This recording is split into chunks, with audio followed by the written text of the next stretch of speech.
A lot easier for the cars to maneuver through this. There's a couple of things we do have to talk about.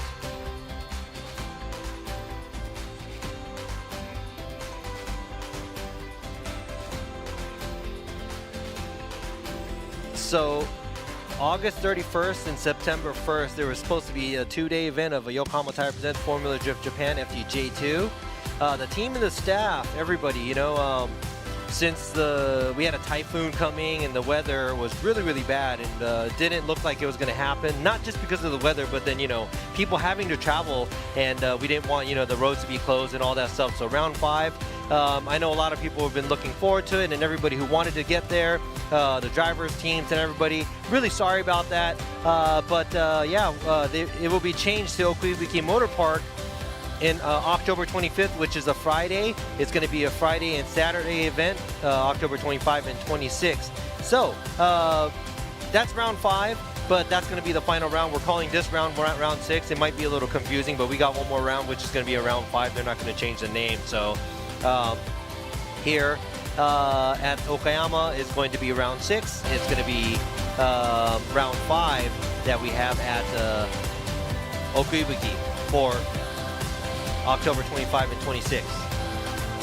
So here at Okayama, we only have 16 cars that are going to make it into the top 16, because we have the FDJ round and this FDJ2 round on the same weekend because of the time and everything.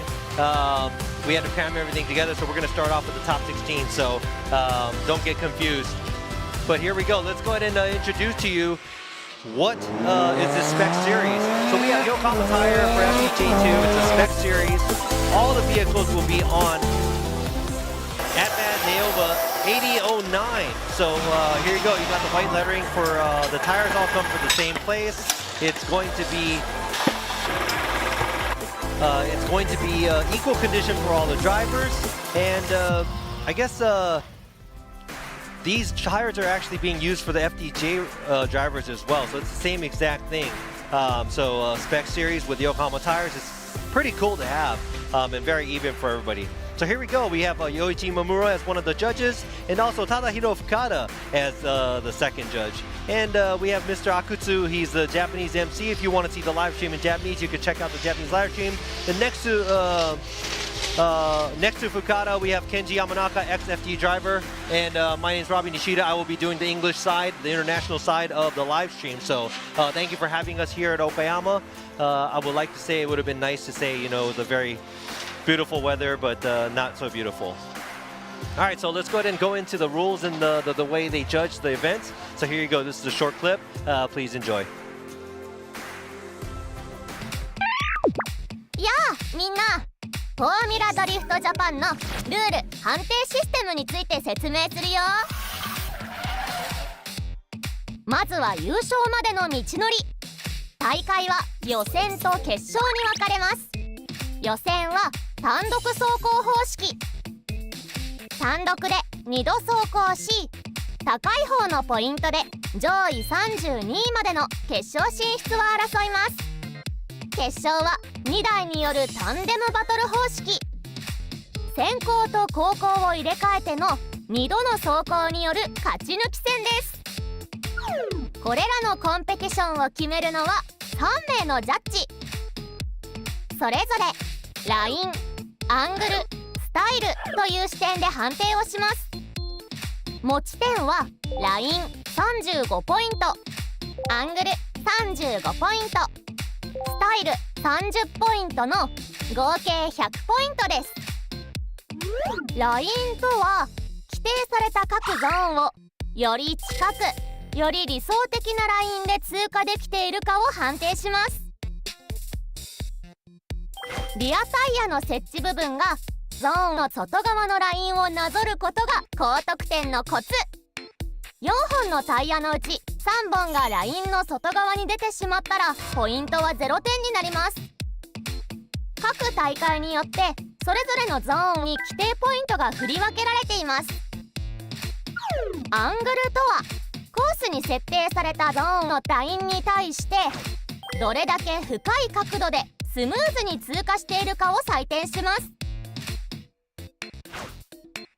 ラインに対してより垂直なアングルをキープすることが高得点のコツ。各大会によってそれぞれのゾーンに規定ポイントが振り分けられています。スタイルとはドリフトの美しさ、スピード、迫力、ファッションなどドライバー自身が思い描いた走りを確実にコントロールし、ジャッジをうならせることができているかが採点されます。決勝へは先ほど説明した通りポイント上位32台が進出します。決勝は勝ち負けの判定による勝ち抜きトーナメント方式です。追走で行われ先行後攻を入れ替えた2度の走行をもって各ジャッジが勝者の判定もしくはドローの判定をします。3人中2人以上が出した判定で勝者および再走が決定します。追走を有利にするポイントは先行では単独走行と同じくよりポイント基準に沿った良い走りをすることが前提です。それが遂行できていなければジャッジの印象に大きく影響します。後方車両は先行車両と同じラインで同じ角度を取りながらより接近して追随します。しかし先行車両に接近できていても同じライン同じ角度でなければスピードスタイル的に理想的な走りとは言えず勝利にはつながりません。それは先行車両が通ったラインをショートカットすれば接近しやすくなり、また角度が浅ければ速度を上げやすくなり接近しやすくなる、そして調整幅が大きくなるという理由からです。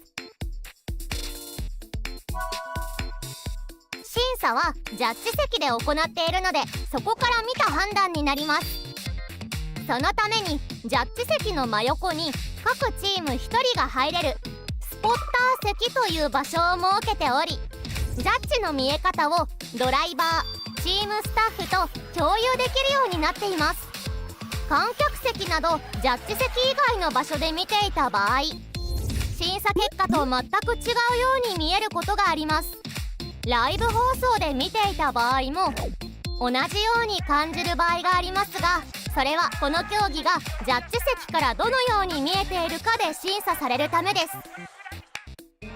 それぞれが見ている場所によりジャッジ席およびライブ放送のカメラ位置との角度の違い、高低差などで見え方が変わってしまうからです。あくまでもフォーミュラドリフトの審査はジャッジ席からの見え方でジャッジが判断するということになります。それらをご理解の上、フォーミュラドリフトジャパンをお楽しみください。以上がルール概要でした。さあ、フォーミュラドリフトジャパンの楽しみ方が分かったところで Here we go!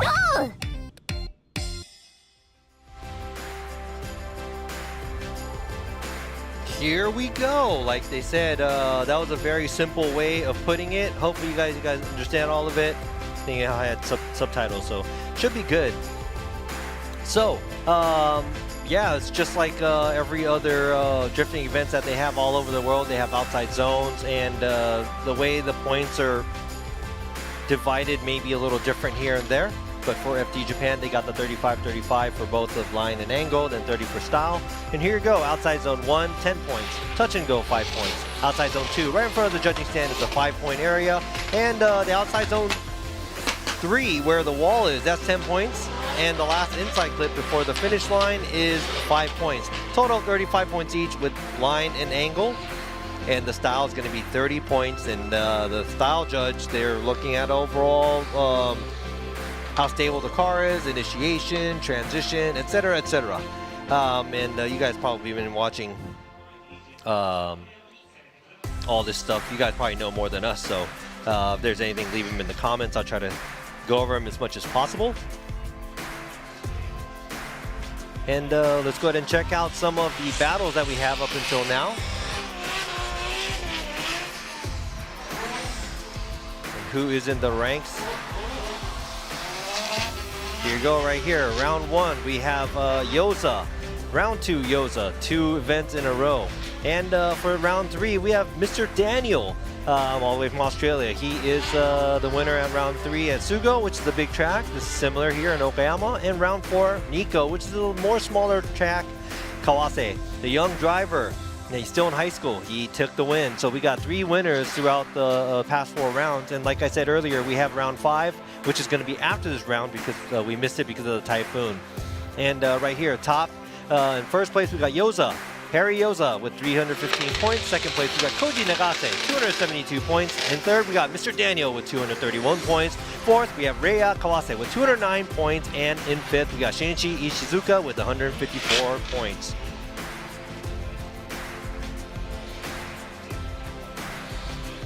So who is going to take the win here? We still have 2 more rounds, including this one. This is going to be very important to place each driver to get the championship. Who's going to win the championship? And yeah, who's going to move on to going to FDJ? So if y'all have something to comment, or if you have something that you want to see, pictures, whatever, go ahead and check out hashtag FDJ2. Pictures and movies and whatnot you want to talk about.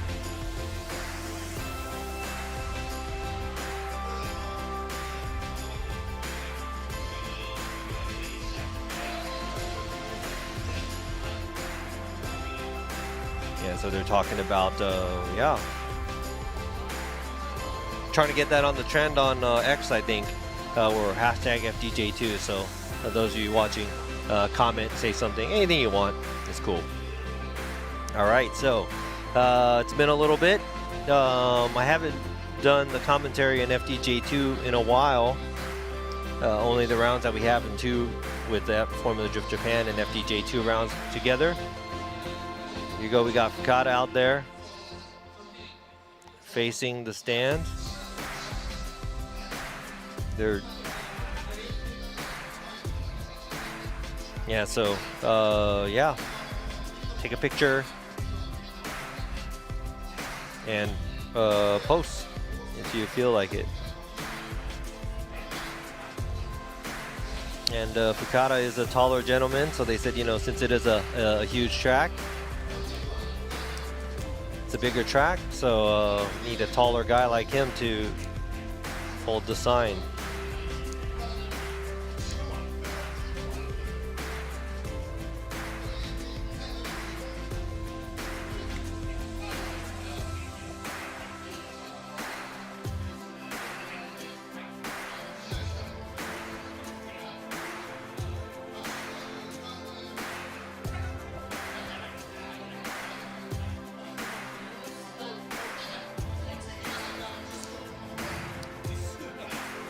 All right, so I think we're like 2 minutes away from starting off, kicking off the qualify. So we do have qualify here in the US. We have a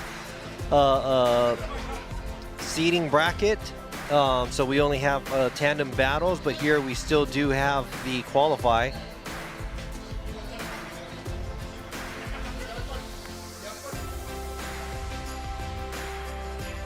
So we do have, I'm guessing, like 40 to 50 cars. But you know, to be honest, this is a pretty huge track to tackle with if you don't have a huge amount of experience. For practice, I mean, it looked like they weren't turning laps for practice because a lot of people were going off course, or they're either getting into the wall, and they were having trouble to make a clean lap around the track. So since it is an international track, it is pretty big. It's not as wide as you think. I've driven on this track before, but it's not super wide, but it is a good size. So it is something hard for less experienced drivers to drive on here. But even the FDJ2 drivers, there's a lot of experts in there. So looking forward to seeing some higher scores here for qualify. And since we are going right into the top 16, we're not going to have 32 qualifiers. It's going to be only 16 cars that are going to make it for tomorrow's tandem. So, and the reason behind that, because we do have FDJ the Formula Drift Japan on the same round. I'm sorry, the same track on the same weekend, and that's the FDJ finals. So because of the time and you know, the organization with everything, it's we're gonna only have a top 16 for the FDJ2 guys. So, but I don't think it's raining anymore because nobody has their umbrellas up. And here's Mr. Rubber. He is a YouTuber in Japan. Looks like he's eating a piece of sausage there. And what do you guys think?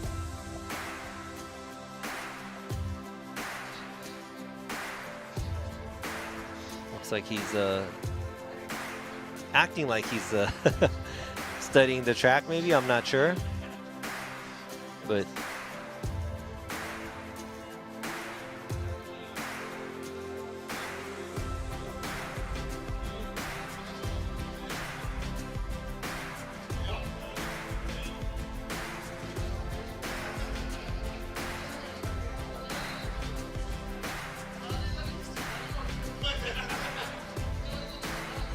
so here's the pits for the FDJ2.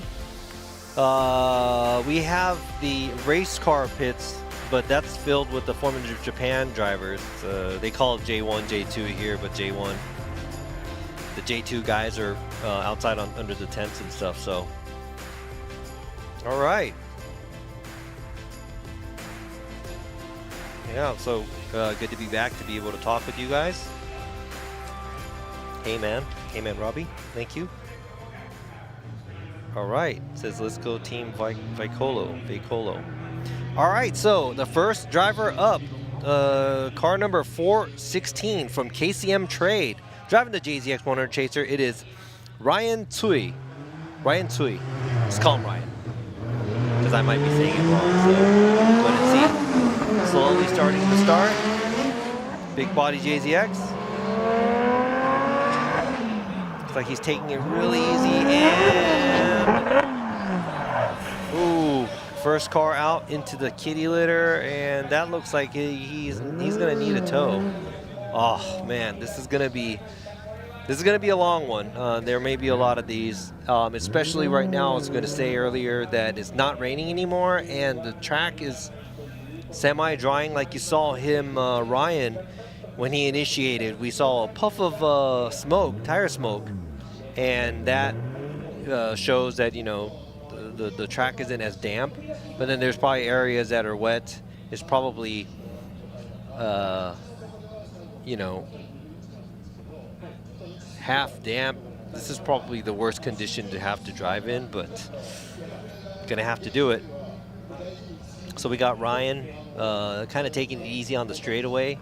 Didn't initiate hard, but the car came and kicked right around right after he got into the turn and spun out as he was going off track. So stuck in the kitty litter, and that's going to be an incomplete for Ryan Tsui.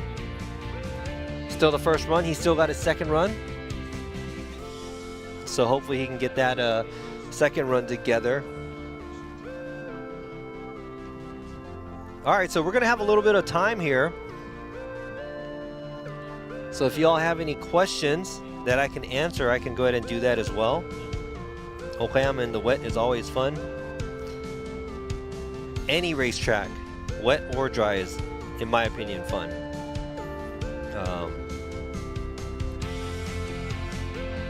Just because you're on the racetrack.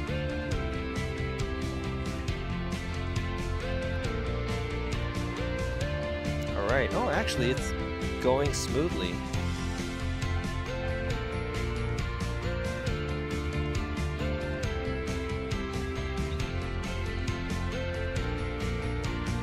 Yes, big stuck.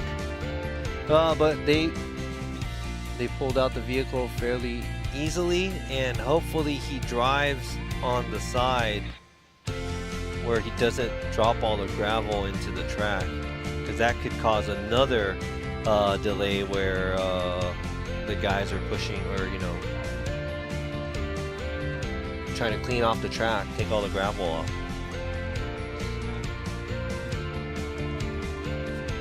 Oh, he's He said, forget it, I'm just gonna drop it everywhere.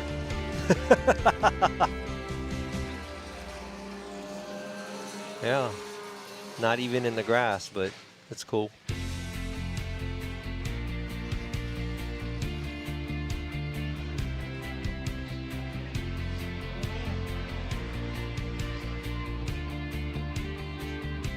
All right, well, that was Ryan's first run.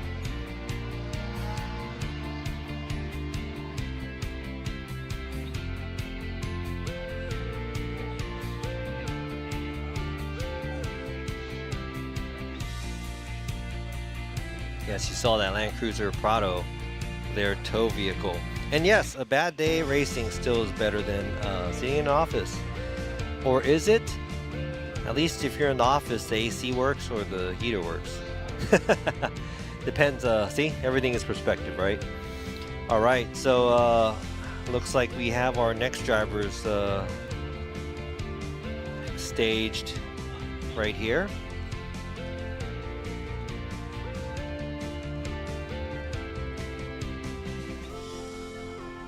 I think we have Hubert Lee pulling up to the line from Team TRC.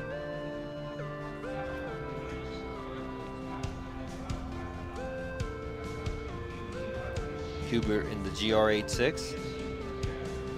Car number 130. This thing is 2J powered. And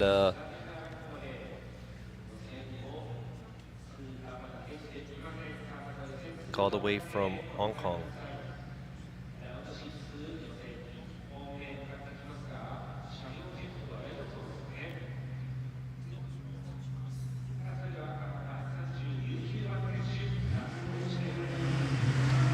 All right, so Hubert.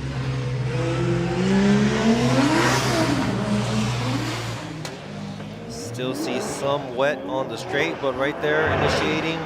Looks like it's drying up because everybody's been initiating there. And now if he gets it right on the line right here on the outside zone 1, there's some smoke coming out the end of the outside zone 1. It looks like it's drying up a little bit. And gets super close to that wall. And keeps the car sideways and finishes the track. Now that's going to be a score, and actually it's going to be a pretty good one in my opinion. If you're just looking at line, he did a pretty good job at outside zone 1, even in this crappy weather. Right there, he's on the edge, kind of leaves outside zone 1 a little too early, gets a little shallow on the touch and go in the outside zone 2, but right here at the outside zone 3 gets kind of deep there too. And I know it's really slick at the wall area. And the transition there wasn't as spiky as it should be, but fairly good job done by Hubert. That's going to be a score for sure, so it's a good thing.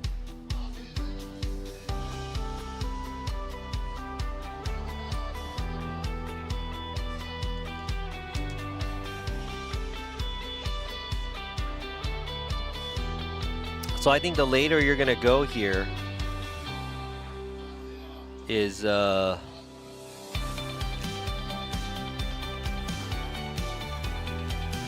better for the drivers because they could figure it out more. So here you go, Hubert Lee, 69. All right, it says Formula Drift USA is 10,000 times better. It's perspective. You gotta watch it differently. It's different, so they're doing everything they can. Let's just keep it positive. Enjoy what we see, right? All right, now we have Ken Young from KCM and HK GSA driving the Toyota Altezza 2J powered and enters. Now we see good smoke. Most likely it might be drying up, being patchy. Doesn't get all the way out on the outside zone 1. Glides through the touch and go, gets right on the edge at outside zone 2. And right there at outside zone 3, barely gets by the wall. Super close there by Ken. And does a switchback here and a little bit of space at the inside clip. But man, that was a very risky run by Ken, but that was pretty cool. Because he was looks like he was washing out at outside zone 3. That was very impressive. He got super close to that wall. You know, he was sweating it right here, right there. Check this out. Check this out. Woo! Look at that. Almost hitting the wall. Maybe he did.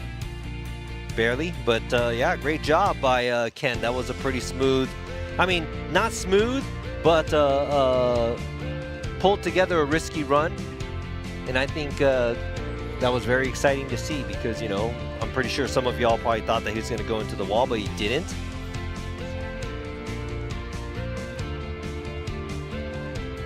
Yeah, that's the cool thing. If you have a GT wing and your GT wing is over the wall, it's pretty cool. And the judges look like they are inputting the scores.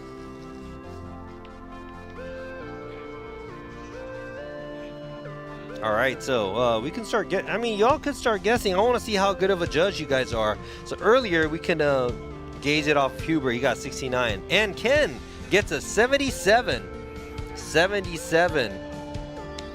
Phoenix TM, you were a little bit off, but it's okay. It's still the second run, so you kind of got to watch a few runs and kind of get, you know, used to how they're getting scored. So thanks for trying, guys. Yeah, so go ahead and start inputting those scores that you think the drivers get. Let's see how off we are. Or on par. All right, so now we got the next driver up, driving the old school GZ20 Soar. It is Takashi Futagawa from R&T Factory. Makes his way all the way out. Ooh, looks like something happened to the car. It sounded like sputtering, and he corrected. That was a major correction at the middle of outside zone 1. And it looks like, yeah, that really messed him up. So I'm not sure if that's going to be, yeah, there's another one there. Something's going on with his vehicle. It doesn't look like it is consistent. And yeah, most likely that's going to be an incomplete. And I think it's a little different from the US this year. Japan is still doing the old school, you know, you straighten a little bit, then it's going to be an incomplete. And yeah, most likely that is going to be an incomplete. But I've seen this car do really, really well before. And I think these GZ20 Soars, the Z20 Soars, are the same platform as the MK3 Supras. And they're really good cars, actually. It's underrated. Very good chassis. Double wishbone on the front. Front rack. So has a lot of the aspects for a good car. And says, yeah, so official. So Futagawa gets an incomplete, unfortunately. But you know, that's the second incomplete that we have. The first one is Ryan going off track. So trying to get a score in, and you still got the second one. So good luck to the drivers for their second run. And yeah, Trey, what's up, man? Says, I'm not number one, but I like how you make me feel better about myself.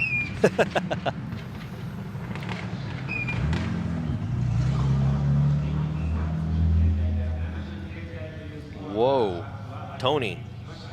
Yeah, man, maybe you can. Maybe you can come out and try it out. I think that'd be kind of cool. All right, so let's go ahead and go to the next driver from Logan Team Track Day Code. It's Eris Son. Long e-brake, but that is okay because of the track condition, and puts it right on the outside line. Starts to move away from the outside zone early. Doesn't go all the way out to the touch and go. Looks like fairly good job at the outside zone 2, and right there at the outside zone 3, manages to bring the car pretty close to that wall. Keeps it sideways, transitions, and a good inside clip. That's going to be another score, and I think that's going to be a fairly good score as well. Or you know what? I don't even want to talk about the score because that's not what I do. I'm just talking. So that was a. I like that run, but what do you guys think? Yeah, whatever the issues the Soar had, could have been gear ratio, could have been clutch, not sure. Thank you. You can be number one if you want to be. That's right. I'm the best. I'm number one. That's what I believe in. Every time I wake up in the morning, I think that. Now, so checking out this run here by Eris. I think it was a very clean run as a first run. Score's going to be there for sure, and I think it's going to be a pretty good one as well. Maybe.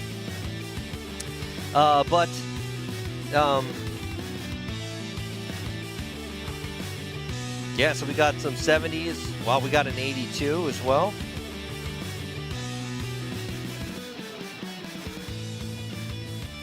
'79. Eris gets a 79 for the first run. Congratulations. Yeah, many of you probably like the run. Yeah, I think the angle is going to be really hard right now. With this track condition, it's kind of risky to throw a lot of angles. I'm pretty sure if they throw more angle, they're going to get a higher score. I mean, 80, you still got 20 points on the table. So let's see the next guy. Next driver up, car number 222, Yuichi Tashima from Tier Motorsports in Junction. This is the S50. Oh, hard understeer to a spin. So that's going to be an incomplete.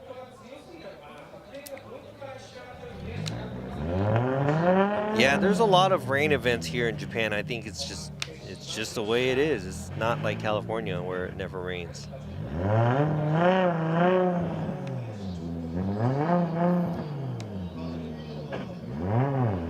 Yeah. So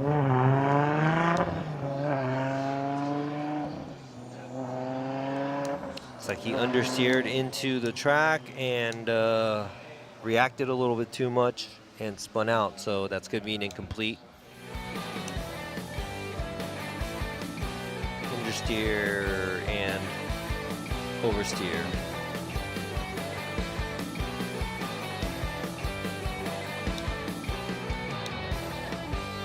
All right, so it's official. It's going to be an incomplete for Tashima's first run.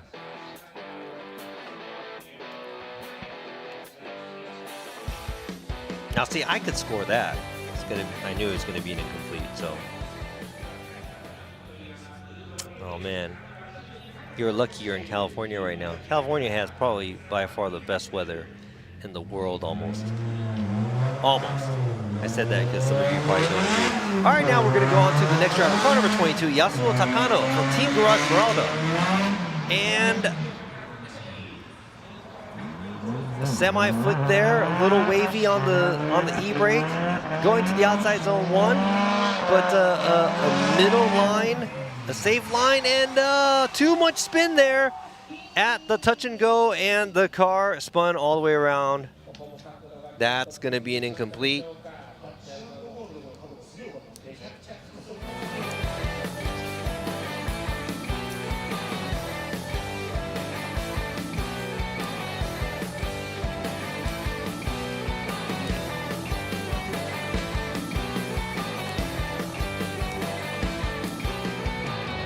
Yeah, I think, you know, drifting is cool to watch in the dry with the smoke and all that stuff, excitement. But also, you know, the rain has its different takes on it, too. So you got to be able to conquer any kind of, you know, and any kind of track condition. So even in the wet, you know, just got to dial it down a little bit, you know. So that's official. Takano with an incomplete. So right now we have... we have seven runs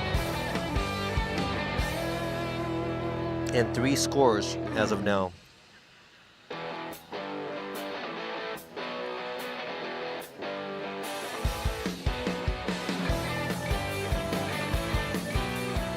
All right, at the light, we have Yuto Sugisaki, car number 110.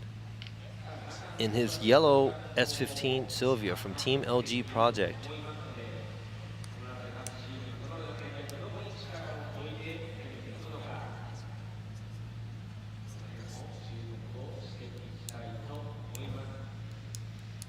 Well, this is I think this is FDJ2, so this is supposed to be the pro spec.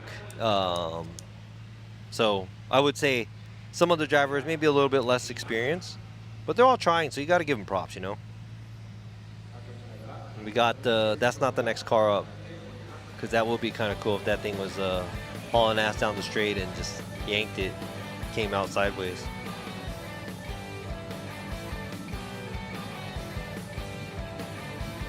Yeah, and also since Okayama's not an easy track, I think a lot of the drivers that entered the practice runs yesterday, they probably had only like 4 or 5 laps on this track. So it's not like it's, you know, something that you can go and drive all the time.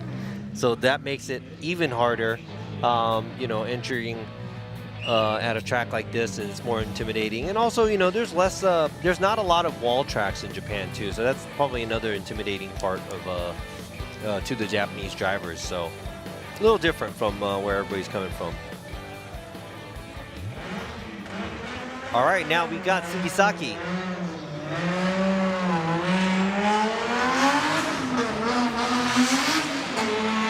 Coming down the street. Sounds like it's an SR. Cruising down the street. And nice angle going into outside zone 1. But it looks like he doesn't make it to the outside zone. Shallow angle, but oh no, no, no, no, no! Whoa, whoa, whoa, whoa, whoa! That's what the. Something just happened, and the car slingshot. Yeah. So, like I said, you know, right now it's the wet and dry track condition. So it's patchy. Some areas are wet, some areas are dry. I want to see the replay on that one because that was pretty. I thought he was going to go into the wall over here right in front of the judging stand too. Off the grass, they have the wall right here. Yeah, so it looks like the rear caught and front understeered pretty much pushed the car into, you know, going towards the wall. But man, that was pretty scary. But he made it. He's cool. Just got a broken, you know, side diffuser and a rear bumper thingy right. Rear caught and woo! Oh man, he dodged that. That would have been really ugly.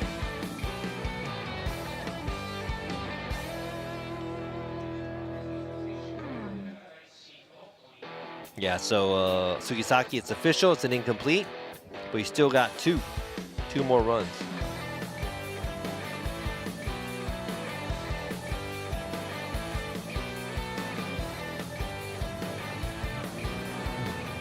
Yeah, it looks like it's still kind of slippery here and there. All right, next driver up, car number 66, Ryuma Okada from Kaitaku Racing, S15 Sylvia. Does not initiate and initiates, and a little bit too much angle. Got close to that wall. And 2 tires off. He's kind of all over the place, and another big angle at the touch and go. And he's just manging it through the straight. And yeah, I mean, that's probably not going to be a scoreable run either. Wow.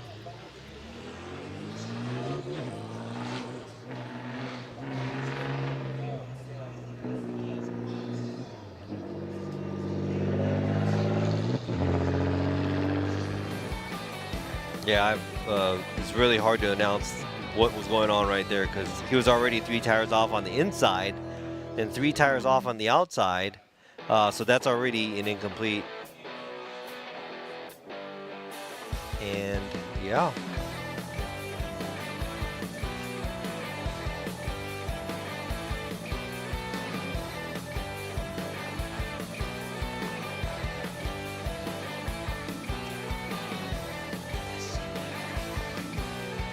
All right, so Okada with an incomplete.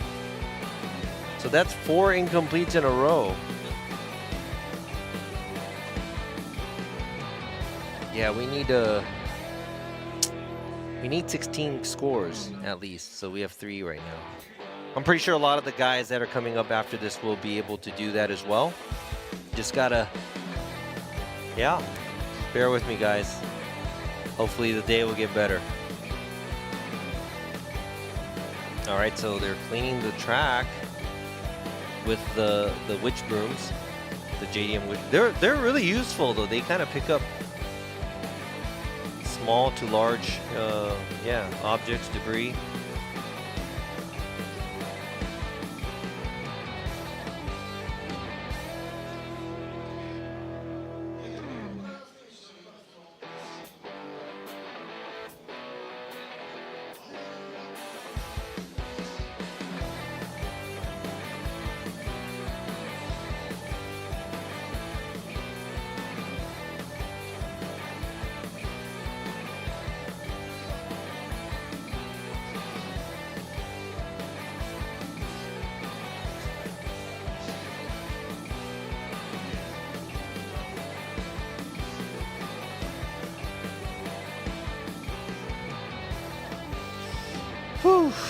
All right, so yeah, looks like a lot of the drivers are struggling, and yeah, the track is not making it easy either. The track is hard, and also the track condition is not ideal.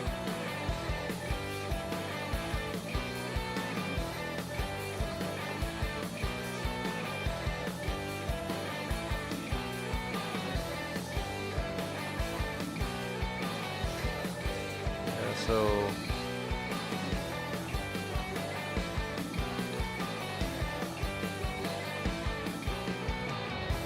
I think a lot of the drivers are just going for it, and you know there's nothing wrong with it too. But you know, trying to be in the main game is important as well. You come all this ways, so trying to get a score on the board, very important.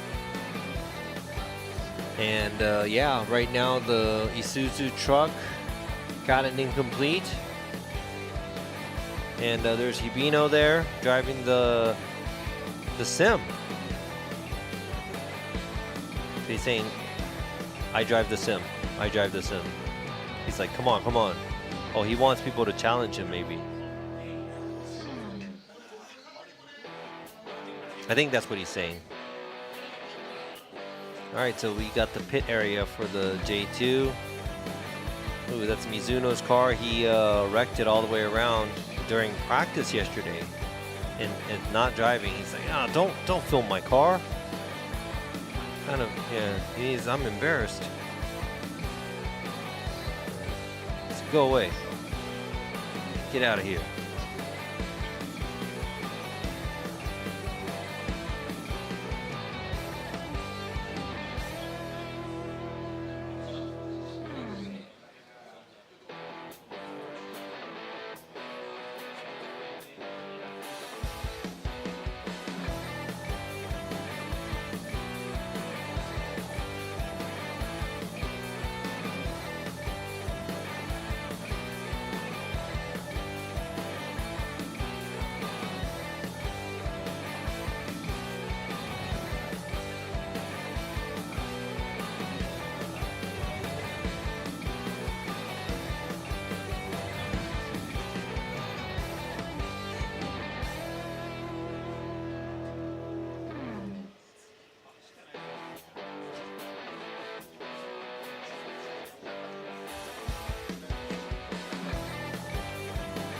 All right, guys.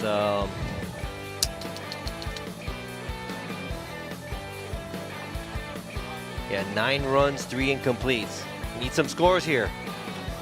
All we need are just drift around the track. And you know what? I think it's harder than it seems because of the track condition, number one. Number two, the lack of practice and also setups for this track particularly, and it being very different from the other tracks. And the third problem would probably be because the cars are just set up crazy now. There's angle kits that are a lot quicker than normal cars, and tire size and the grip and all kinds of stuff. There's so much, so many things on the car that could be keeping the driver from being able to perform, because I've seen, and nerves, I've seen so many drivers that do super badass where they're from and they're a comfortable car, but then when it comes down to being on live stream, and right now, I mean, there's like 600 people watching this live just on the English live stream, so it's probably more on the Japanese live stream. Could get your nerves could get to you, so that's another problem too. So fighting all that is not as easy. In my opinion, but also, we are expecting that, so you guys have all the right to say whatever you guys want. All right, so as we're waiting for the next driver to get the go, Inaoka is at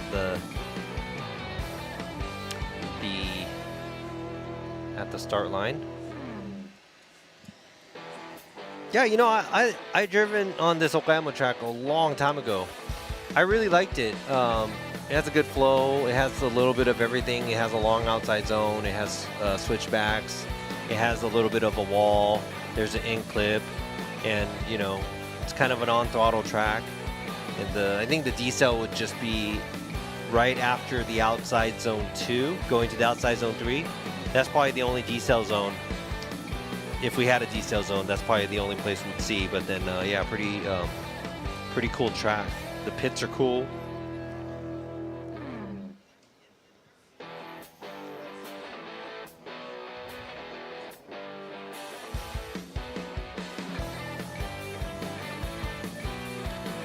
Yeah, you know, since somebody brought up a Camaro doing a donut by their house or something, I think, yeah, like doing what they call them, the takeovers, right? I mean, that's not, technically it's not drifting. It's more like donuts. And just gotta, I mean, stay away from that so you don't get hit by people. Hit by the cars, like the videos I see on like Instagram and stuff like that. That's pretty crazy. It's really crazy.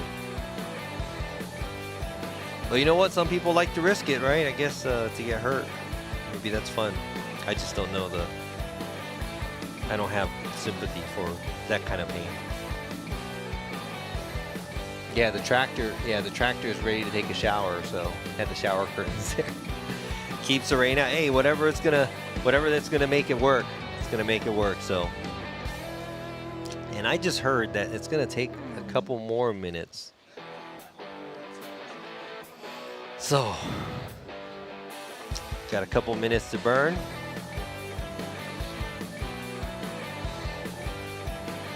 Yeah, if you're gonna do something, keep it on the tracks or somewhere that's safe at the least. And yeah, so right now it is 10:40 in the morning here in Japan.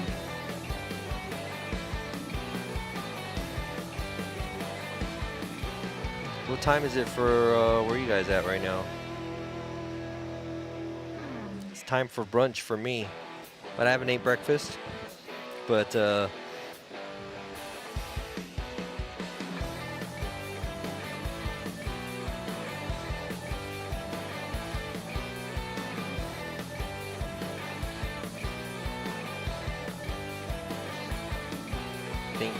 see the car, maybe the car is going back to the warm-up area because it's taking longer than expected. I don't think there's any grid girls for FDJ2. You have to wait for tomorrow for that FDJ round.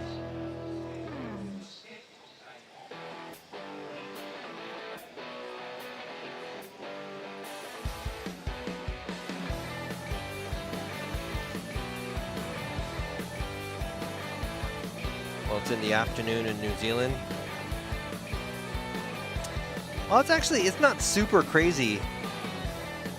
10:43 in Hiroshima. I could have kind of guessed that. Kind of had a feeling. All right, so it's not like a ridiculous time anywhere yet, right? Because I didn't want it to be like 3 a.m. or something. Or I guess it is somewhere. 2:43 a.m. Yeah.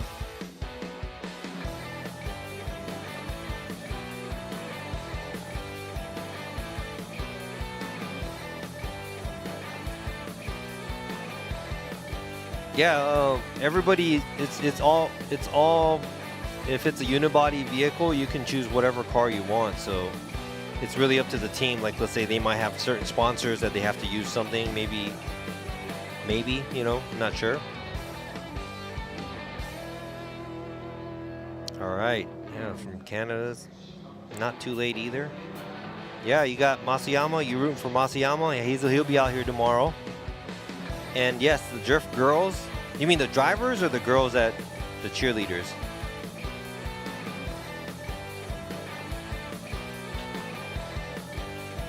Yeah, you know, I kind of like qualifying in a way, but also scoring it is really, really hard because, yeah. Yeah, we'll get back to that later. But okay, let's get back to the competition. We have Yuki Inaoka from Junction and Gear Motorsports, R34 Skyline Coupe. And right there, nice clean initiation. Going to the outside zone 1. Runs the outside line fairly well. Not a whole lot of angle at the touch and go, but man, he's coming in pretty hot. And going to the outside zone 3, and it looks like he takes out angle just to dodge that wall. Good job right there. He would have went into the wall if he kept that angle. He was coming in really hot after the outside zone, or the touch and go to the outside zone 2, and he spins!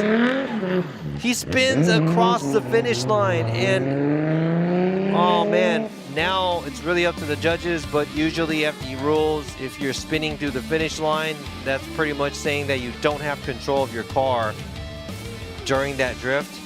Man, what a waste. What a waste.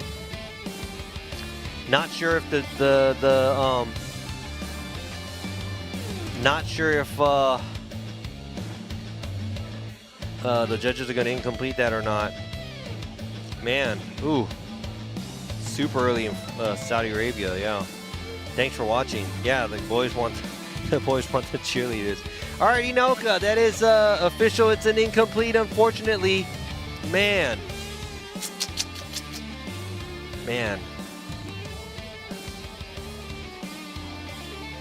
Oh, man.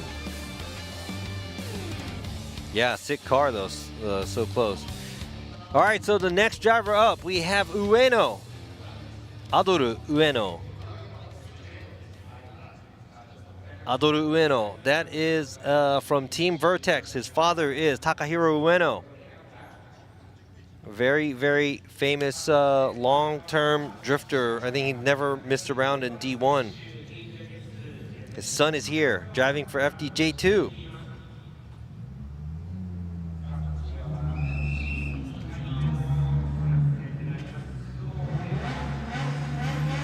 In this, this is his father's old Soarer, so he's driving one of these. I love these cars. I used to compete in them.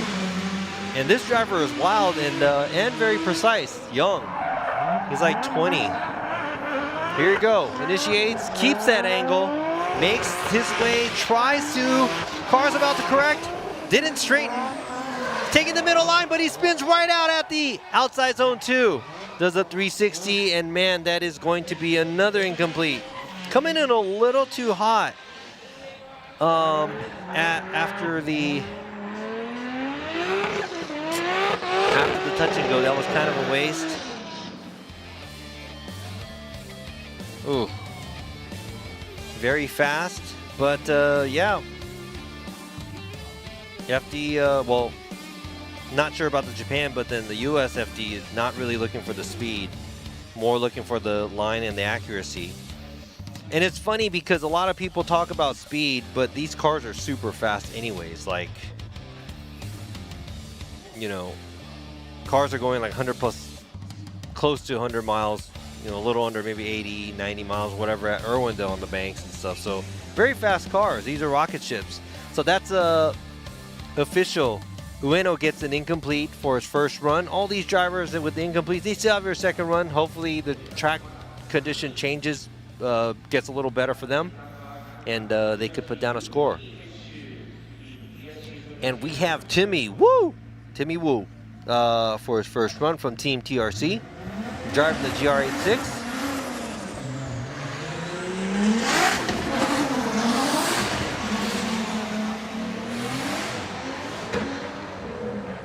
Initiates, a clean initiation, nothing spiky. Taking it easy, just because of the track condition. Doesn't make it all the way to the outside zone 1. Takes the midline there and tries to control the speed going to the wall. Ooh, that was, yeah, another one of those kind of a risky going to the wall. But I think all the cars right here is pretty slick, because this track never gets used around the outside zone 3 wall area, because that's usually just a closed wall. We open it up just for FD, so that area is, you know, never being used. So I'm pretty sure that the track gets slick, but we're gonna have a score here. So that's gonna be the 4th score we have. And yes, those of you, thank you, AZ Complete. Yes, I was on the Outer Zone podcast with Jacob. I was, you know, very slow paced, nothing crazy, no exciting, you know, things blowing up or me talking smack, whatever. It's just very basic stuff. But if you have time, Might want to check that out as well. If you're not already annoyed by my voice, you can check that out as well. And they just did one with Vernon right now too, so you can see that too. So Timmy Woo, 73. Good job with the score there. 73 being in the 70s, that's a good job.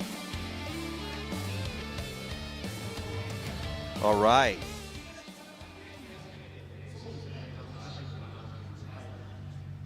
Yeah, Utah's a fast track too. Yeah, solid run. Good job. Now we got Eijo Noguchi from Harukaze Racing in the GR86. Looks like candy with the pink and the lime green, and there you go, initiates. Oh, gets into the inside clip. I'm sorry, inside, which is way off. 2 tires off the outside zone 1. Ooh, 2 tires off at the 1 tire off at the touch and go. Makes it around the track, but spins it right around at the outside zone 3. So that is another victim of how tricky it is.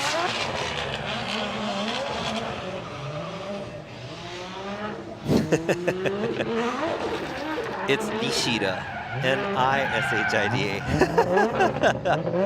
But it's pronounced Nishida. So yeah, thank you, what's up? Yes, that's a spin again after the outside zone 3 area. So yeah, that's already incomplete, and Noguchi's gonna have to bank on his second run, just like some of these other drivers.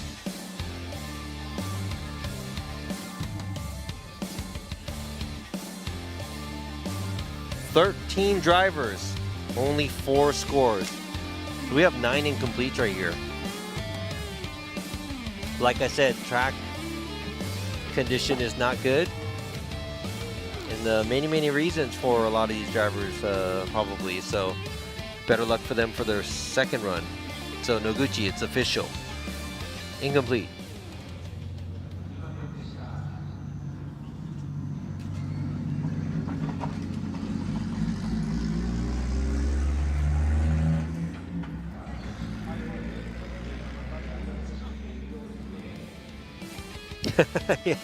Yeah. I'd rather spin out like 10 times than wrecking my car, especially if you're gonna have to fix it. Kinda. Yeah, I know that car does look like a Haichu car, but there's a female driver, Kubokawa, that drives a Haichu car actually in D1. So hers is the official Haichu car, and this one's kind of looks like it.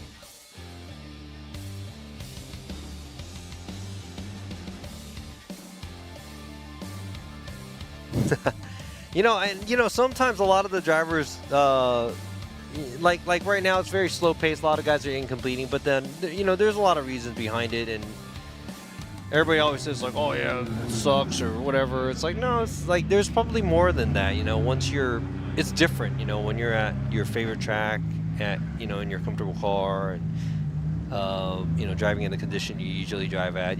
There's a lot of drivers that drive really good when they're at home, when they're at their home track, and a less modified car. But these cars are getting kind of out of hand with all the builds and everything, and makes it harder for the driver to drive. So now it's Makeup Garage B2, Shuhei Itoyama, driving his 180. Earlier we saw him spinning out and going into the wall, and man, not sure if that was suspension damage or not, but that was a huge correction at the initiation.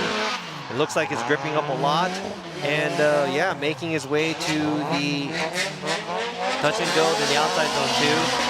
And it looks like he's just taking a practice lap, because most likely I see the judges putting in their scores, and that might be an official incomplete because of the not initiating at outside zone 1.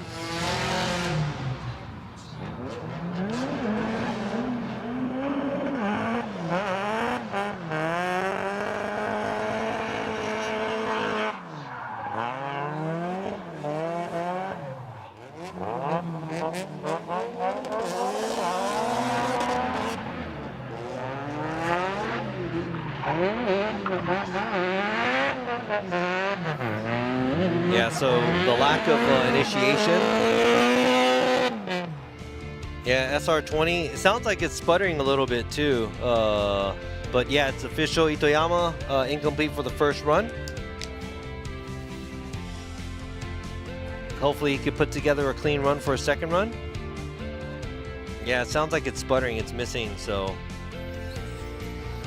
I mean, a lot of components that could go wrong on any of these cars, so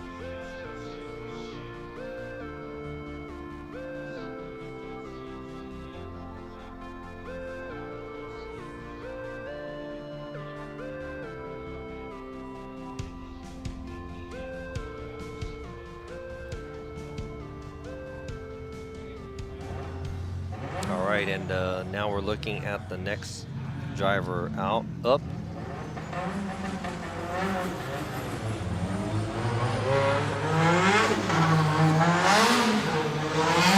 It is Shuichi Shinochi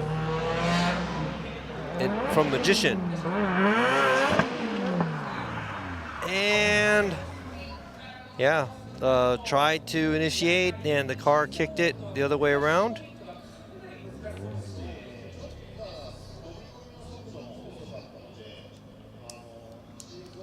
Yeah, so that's another incomplete. Yeah, I mean, there's a lot of cars in Japan that don't have full wraps. It's usually just like some kind of paint job and then some kind of paint job and just stickers on it. That's kind of the old school way.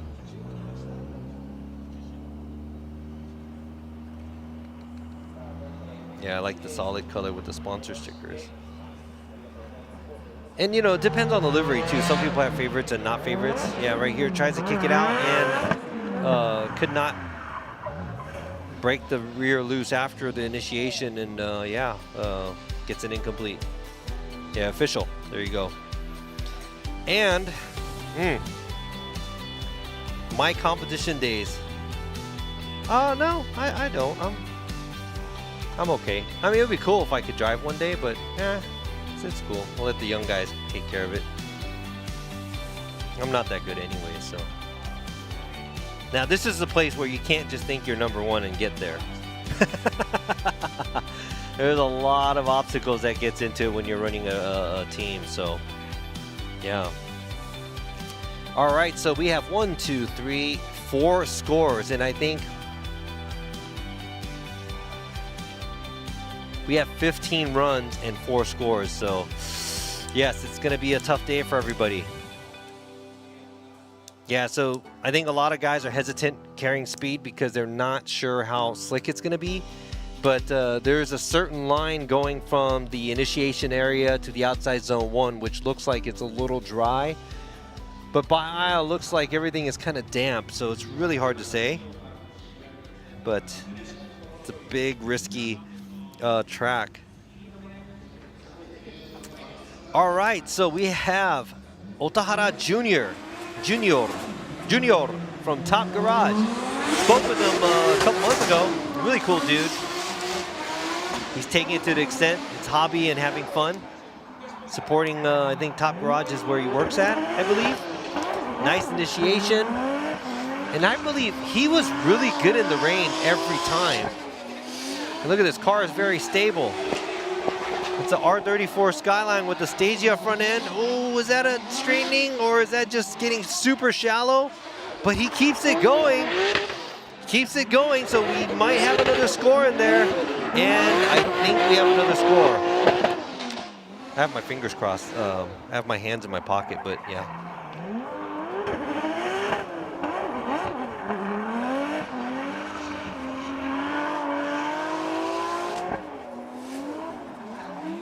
Yes, there's a lot of amazing wraps that I see too. Yes, the Achilles days, the good old days. Yeah, but checking this Otahara or Junior's run, he got close to the wall, but he was really, really shallow. But he managed to keep the car, you know, slightly sideways and had a little bit of counter steer. So I think that's going to be a score. So he might lose some points there for the angle. But it is an overall thing where you have to overall have a good line, overall have a good angle through everything and be smooth as possible. So I'm guessing that's not going to be the best score maybe, but that's going to be, I mean, it's a lot better than getting an incomplete. There you go, 64. Otahara gets a 64. So that's the 5th score we have out of 16 cars. Good job.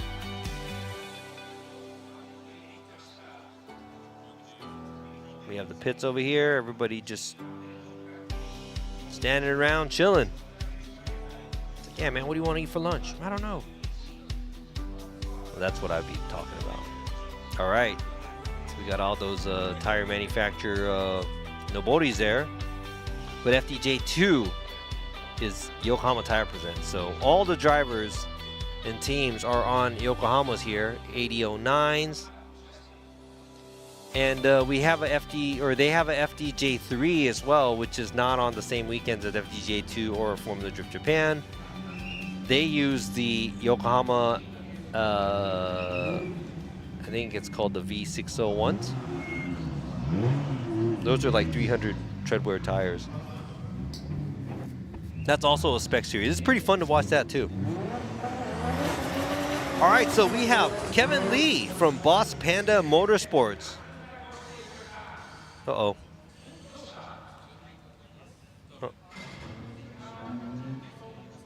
Uh-oh.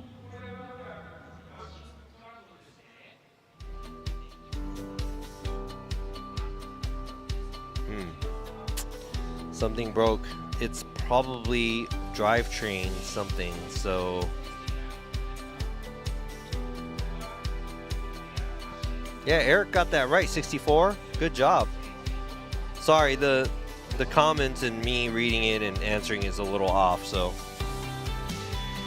All right. So that's going to be another incomplete because you have to be able to run a full run. So that's that.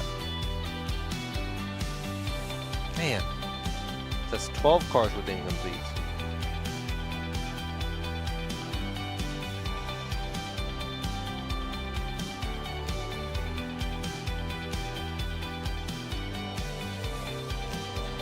So hopefully whatever it is wrong with Kevin's car, he can get it sorted out for the second run, because we're going to have to come back to the second run later.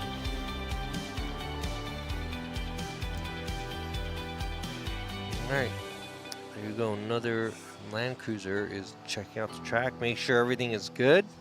Nothing on the track, gravel. Driving back to the track. Oh yeah, the cone hit, yeah, it doesn't really matter for qualifying. It only matters when you're doing tandem, so.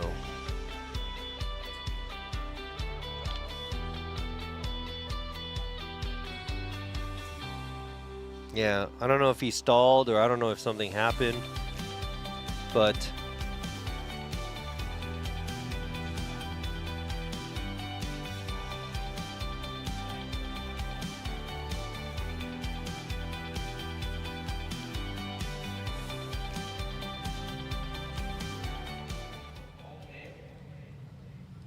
yeah, rolling up to the start line is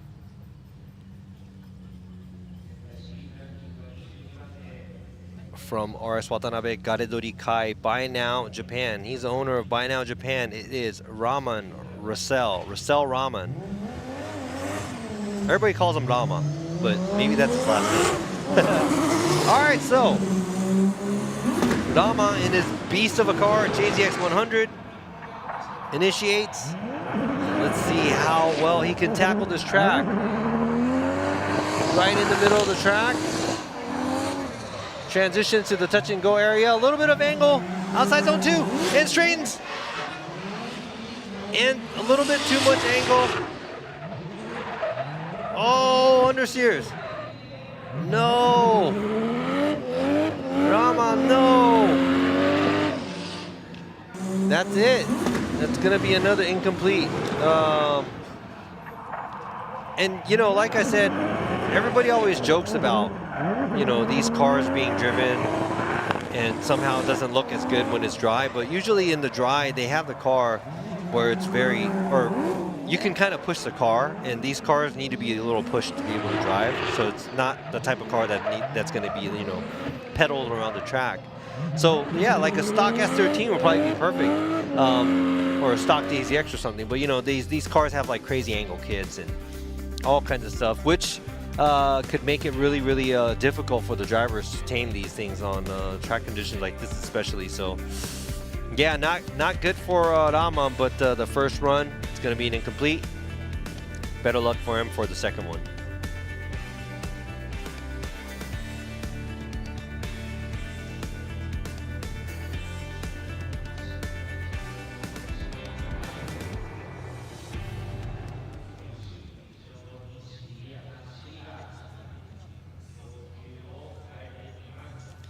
All right, we got Kazuma Ikemoto. So he is, I think he was in a Blue S14 before from Progress Project Mu Team SSR. He's in the Waco's Cresta this time.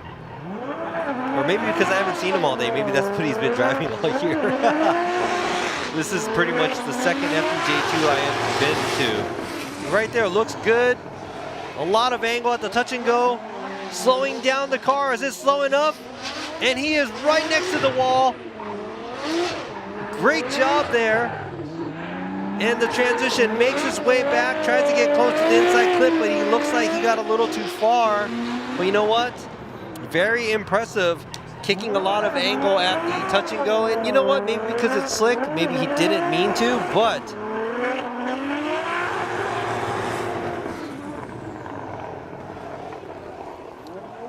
look at that. That's called, woof, look at that, man. The wall ride was, it wasn't a ride, but getting close to the wall, pretty ballsy move right there.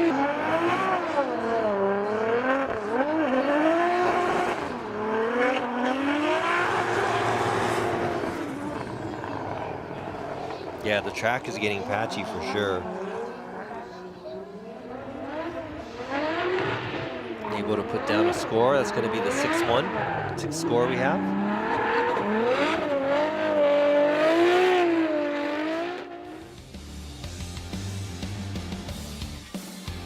'73. Ikemoto gets a 73.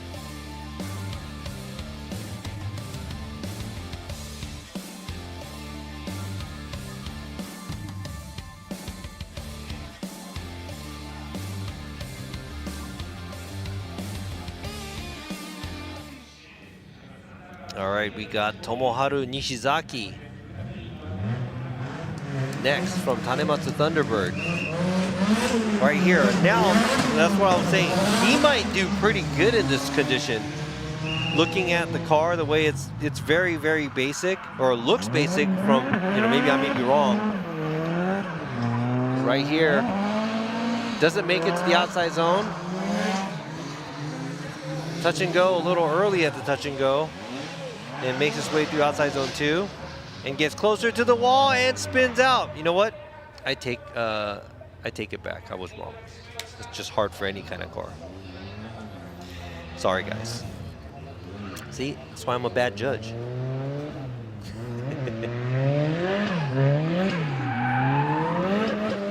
Oh, man.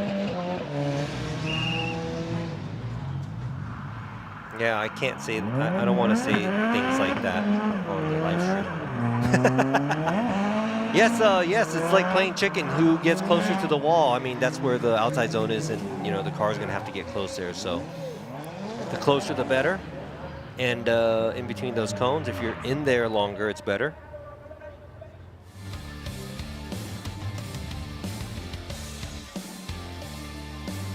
Yeah, I mean, you know, Nishizaki, it's official, it's an incomplete, but yeah, I mean, it's Prospect, you know, and FDJ2, it's pretty much the same, it's just different names, but pretty much same thing, same rules, pretty much. They are on same tires. The Prospect guys are on GT radios. They're all on Yokohamas here. All right, now we got car number 109, Ryusuke Aoki from Garedori Kai, Buy Now Japan. So Garedori Kai is a YouTube channel. Car YouTube channel that Aoki does. Ooh. Oh man, stretches the car out. Ooh, transitions, but that's shallow to big angle. Oh, doesn't straighten though. Aoki is not near the zone. But he's gonna get a score. This is what I'm talking about. It's probably not gonna be a good score, but he didn't straighten. Check this out. You guys could verify this replay with me. He got a lot of angle, misses most of outside zone 1, but look at that stretch and transitions, not close to the touch and go, and right here, too much angle, but man, that's an unchaseable lead though, in my opinion. But I'm not the judges, so what do you guys think? Do you guys think that's a chaseable lead?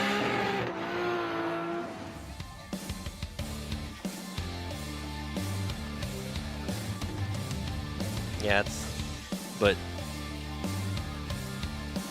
yeah, I think Superstar Channel's a different YouTuber guy. So here you go. Oh man, Aoki gets an incomplete. Oh man, you know what? It probably is an unchaseable lead. Yeah, I got excited because I forgot about that. But yeah, you got to drive it like you're a lead in a tandem, and yeah, that was really bad. So. Yeah, it's going to be an incomplete because it's going to be really, really hard for a chase car to chase that. So better luck on his second run. Now we have another driver up, just Senna. His name is Senna from White River with Wacos. All white, and I know this is a very young driver as well. All white JZX right here. Looks like his rear end already had damage from practice. Smoke coming out at the outside zone 1 area.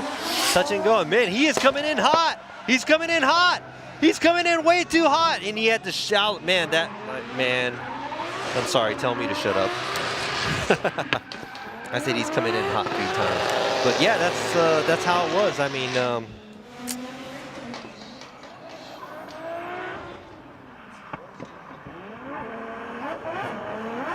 yeah, that was a little bit too much going into the wall. He did avoid. He made the right choice, in my opinion. Coming in really fast here, passing the outside zone 2, and whew, yeah, good job for saving it too.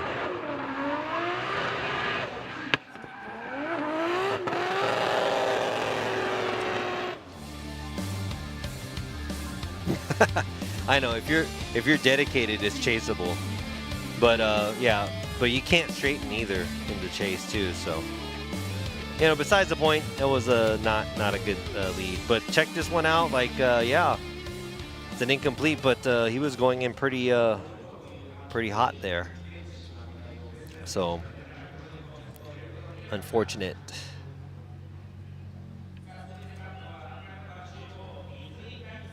All right, so the next driver up is Taiki Mizui from LRS Factory and Vertex with CM Feeling.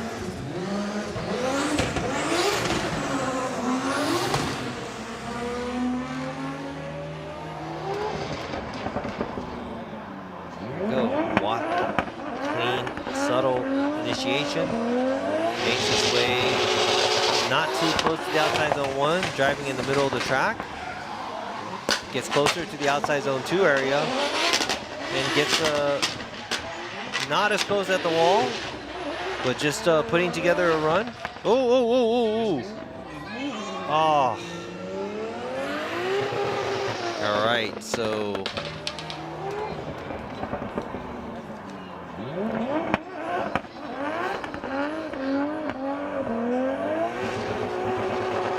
$23 cars. 23 cars and 6 scores. We still don't have a top 16. Almost had it. Almost had it.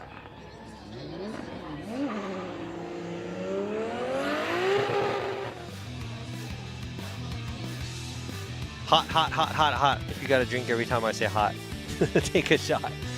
All right, Mizui, that's an official incomplete, but things are looking good. Better luck for him for a next run.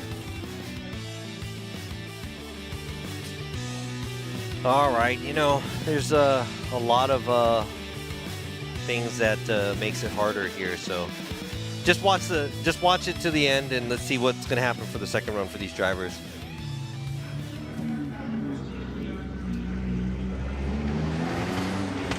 All right, now we got Mr. Unning from Team Academic with Watanabe. He is also a YouTuber here, a car YouTuber in Japan. I think it's called the Academic Motor Garage. everything. Here you go. He's got the old school Z front end on a S15.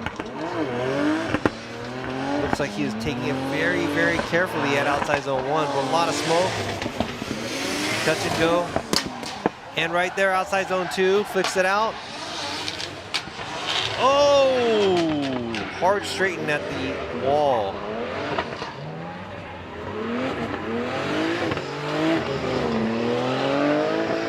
Yeah, so now it really depends on how bad the straightening was.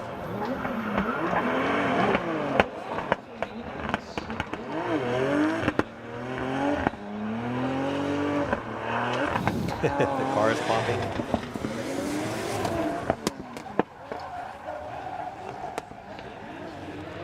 Yeah, right there. Looks like he straightened at the wall. Everything was looking good until there.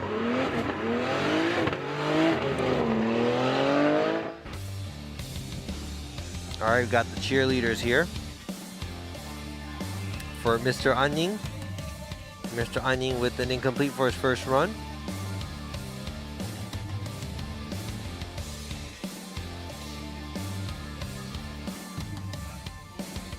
Hopefully he has better luck for a second run.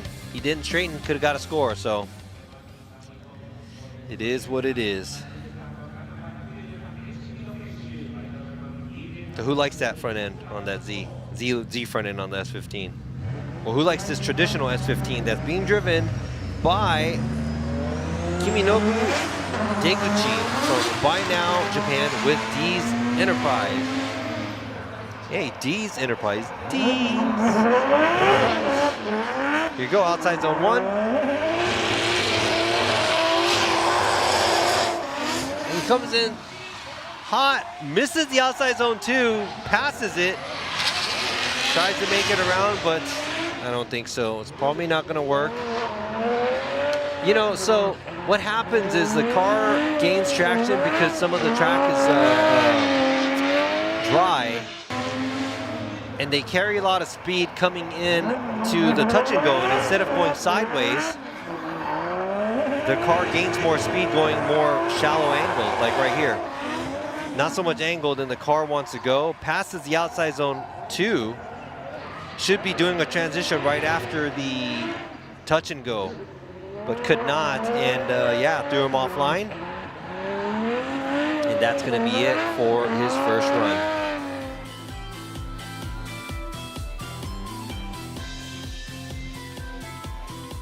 And here you go, that's gonna be an incomplete.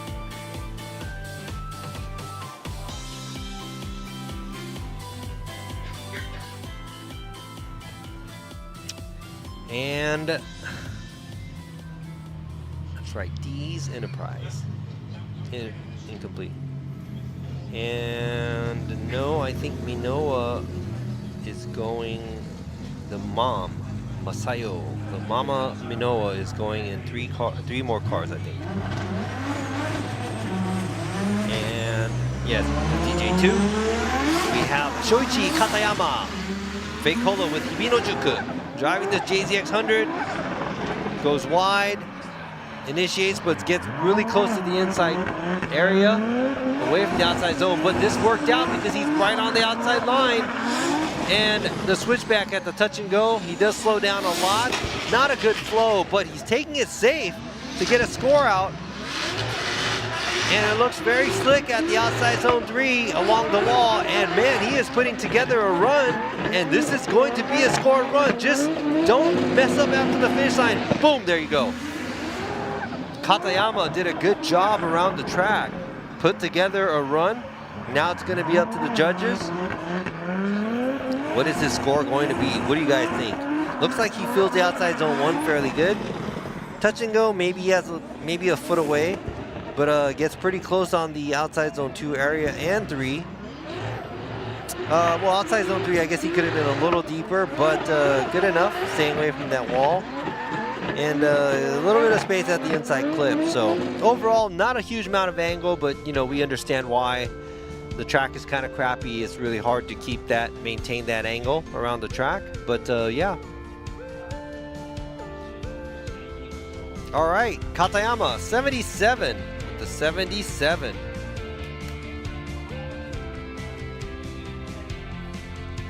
So right now, the highest score is a 79 by Eris. At 77, he is tied with Ken Young. All right, so now we got the next driver up in the VR-powered COTS Power and Waco's NK Factory. It's Kazutaka Yamashita in the 180, red and white 180.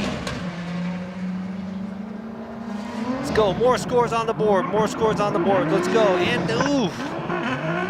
A little bit of a trouble at the initiation, and oh man, hard understeer at the outside zone and could not kick it out. Is it gripped up a little bit too much, or in a situation like this, and that's just me, but I would just set the car up overall kind of loose. So it's always loose on the dry. You just have to be really, really careful when you're on the wet. Because at one point, after one point, when you're on the wet, it's just wet. So yeah, the harder it is, if you're not looking for a big score, just being able to drive around the track, all you have to do is concentrate on not spinning out and not flicking the car, taking it easy, you know, using a lot of e-brake. Should be able to get at least a scored run in. But that's just me though. I'm not even a driver, so who cares what I think, yeah? All right, so Yamashita with an incomplete, unfortunately.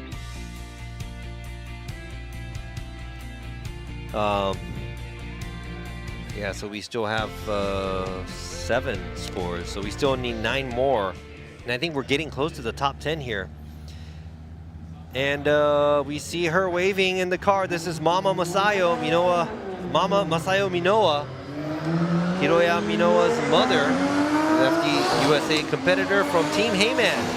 Driving her JZX, she went into the wall yesterday at practice, so there's some damage, but the team looked like they put back the car together, and she makes her way to the outside zone, does a pretty good job there, and it looks like a lot of white smoke.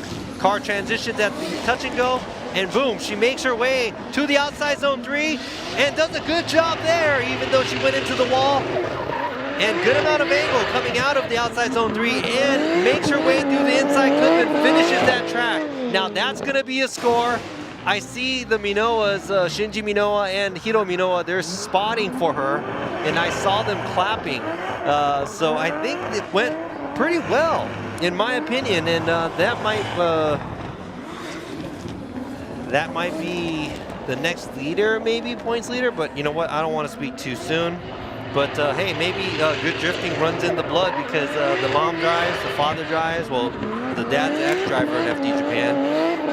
But if you guys know what the 15-year-old is doing in the USA right now, he's currently ranking 3rd going into Irwindale. So great job by the family, the drift family, the true drift family, because everybody drifts. Everybody giving her 100.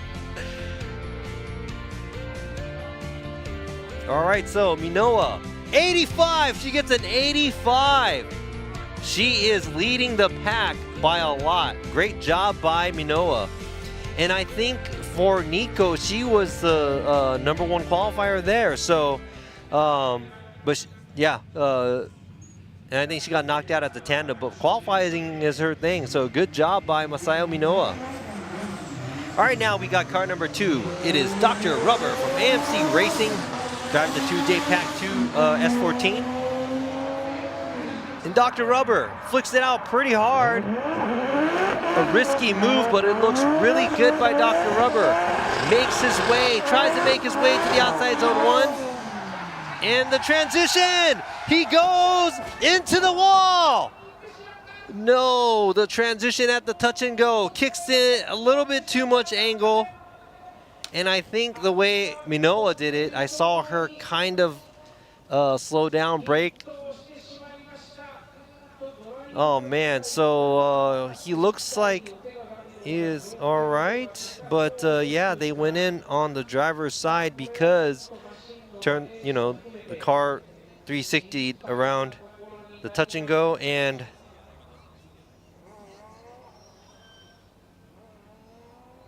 oh man, let's check out the replay. A good hustle by Dr. Rubber at the initiation, kicks out the car. Good job there. makes his way closer to the outside zone 1. Not bad there. And right here, throws a little bit too much angle, and the car just does not want to stop. And boom.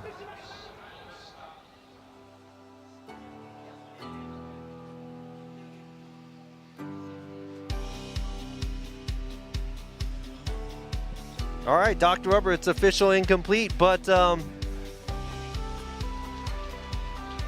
tow truck is out here. They're going to carry the car out, but see if they're going to be able to repair this car for the second run.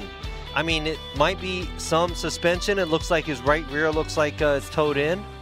I'm not sure how hard the front hit and what kind of damage it has. Are they going to be able to fix it? Are they going to be able to get the car back in?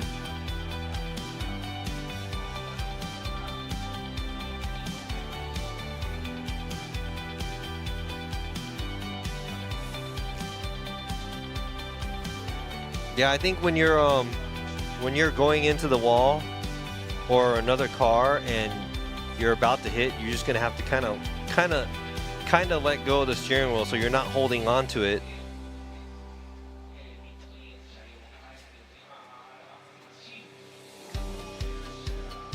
Yeah, so they're gonna have to tow the car out. Yeah, there's a question about Shinji. Yeah, Shinji's out there. He was actually spotting with Hiroya, so he's there supporting his wife and his son, and also a spotter for Minoa in the States. So it's a whole family thing. They're all doing it together.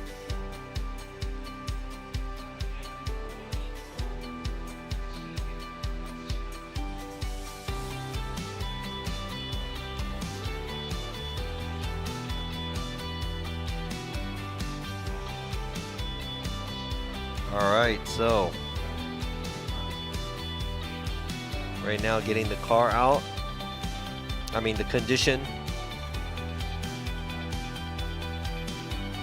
Yeah, the condition of the track.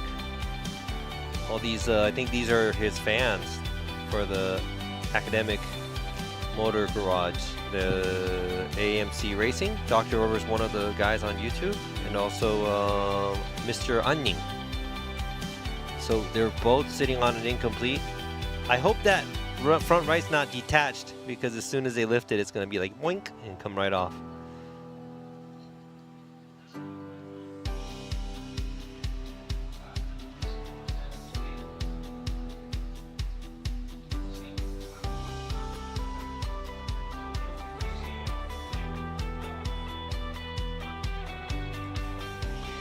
Yeah, I think a lot of these bigger tracks has the way to pull these cars. Hey, see, he's like, man, I got to do my job. So if you want to check out their YouTube, you can probably see this part where he's explaining the car and what happened to the car. So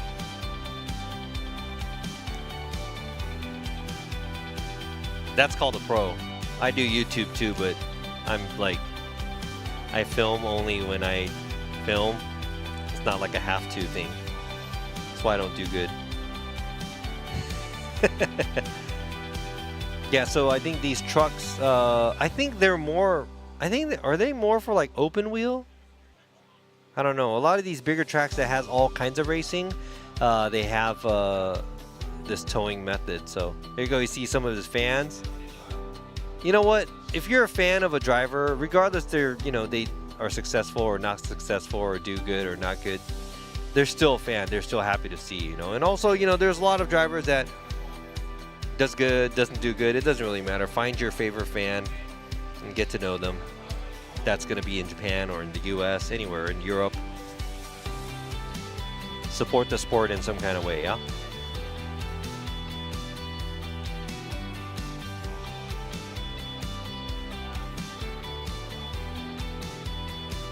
Yeah, I mean, he looked happier when the camera was going. No, but overall, like I've spoken to him sometime, he's very, very serious about driving, and also a fun guy. So a pretty good dude here, Dr. Rubber. And the reason why they call him Dr. Rubber is because I think he works for Dunlop, or I think he still does maybe, but he does tire testing for them in development. And I think he knows a lot about, that sort. And that's why it's called Dr. Rubber.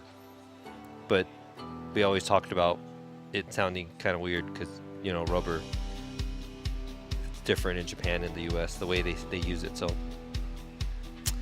all right, so the car is on the truck, ready to get towed out, and it looks like there's nothing on the track, so they're not gonna have to really clean. So we might be going into the next the next run. Yes. Oh, Kaito, Robbie Nishida fan.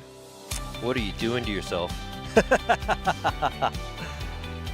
Yes, Jeff Jones. Jeff Jones was he does his own series in the States, Hot Pit. He's a good dude. That guy's a good dude too. I know a lot of these drivers, and a lot of these guys are cool. And they have a lot of heart. They're really good. Good dudes. Yes, become to know them, and yeah, if you could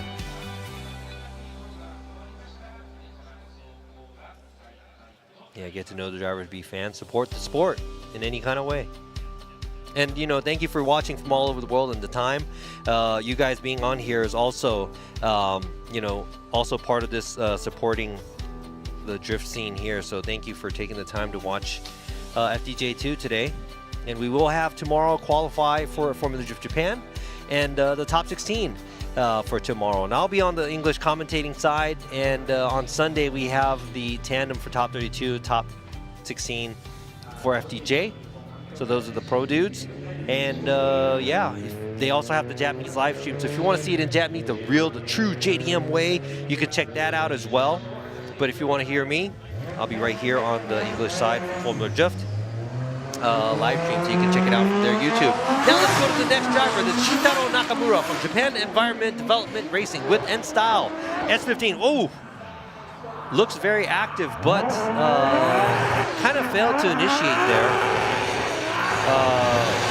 And a lot of smoke, a lot of sideways, and a lot of sideways at the touch and go, and a lot of sideways, a lot of angles by Nakamura from outside zone 2 in the touch and go, but it gets really tricky there at the outside zone 3 wall area, and a huge correction by Nakamura. Unfortunately, yeah, it's going to be another incomplete, I think.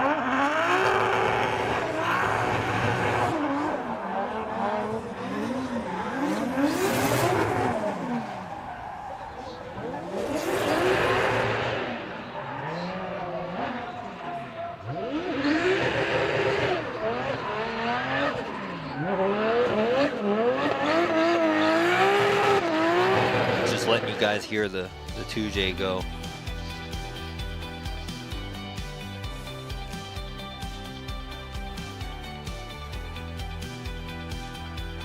And Nakamura with an incomplete.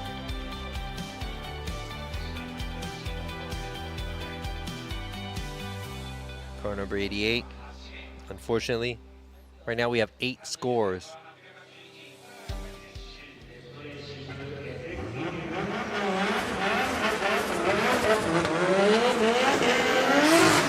All right, so the next driver up, we got Kazuyuki Tomite from G-Meister HPI Racing. Let's go. A subtle initiation right on the outside line and a correction at the outside zone 1. Looks like he could not kick it back out. It looked like it gripped up a little bit too much, but that was a lot of straight. And not a good outside zone 3 either, man. So we have 7 more drivers and we only have 8 scores. So that means we still don't, even if all the drivers that we have from now on makes a score, we still don't have 16 scores. So there may be some by runs, who knows? We had that before in FDJ3, I think. We had only 4 drivers that qualified in the rain out of like 20 something, and we only had top 4. Oh no, that was J2. Was it J2? No, it was J3. Okay, so no, Nakamura, yeah, Nakamura is not related to the Naoki Nakamura. All right, so Tomite, it's an incomplete, it's an official. Yeah, Nakamura is different. Car looks very similar, but yeah, Naoki Nakamura and Shintaro Nakamura is not related.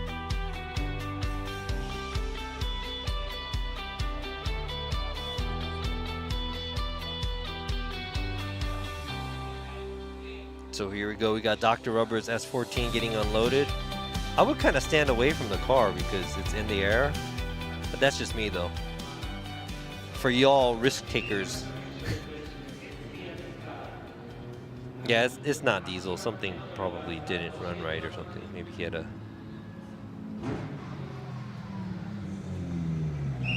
No, the HPI Racing is not. I don't think it's RC. I think it's the HPI. Japan has a you know, aftermarket parts company called HPI. All right, so now we got Hikaru Fukazawa from Best Racing. He drives this Altezza. He actually wants to drive in Prospect next year. So if you guys know a team, hit him up. And he has a body shop near my house. All right, so nice initiation there by Fukazawa.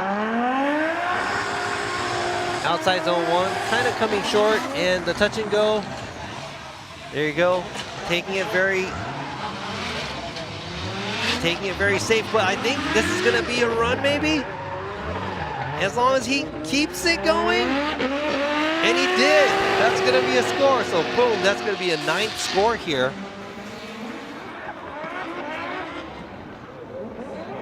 Oh wow. Yeah, hot pit. Yeah, even hot pit. You know, I was talking to him before. He wanted to compete in the States.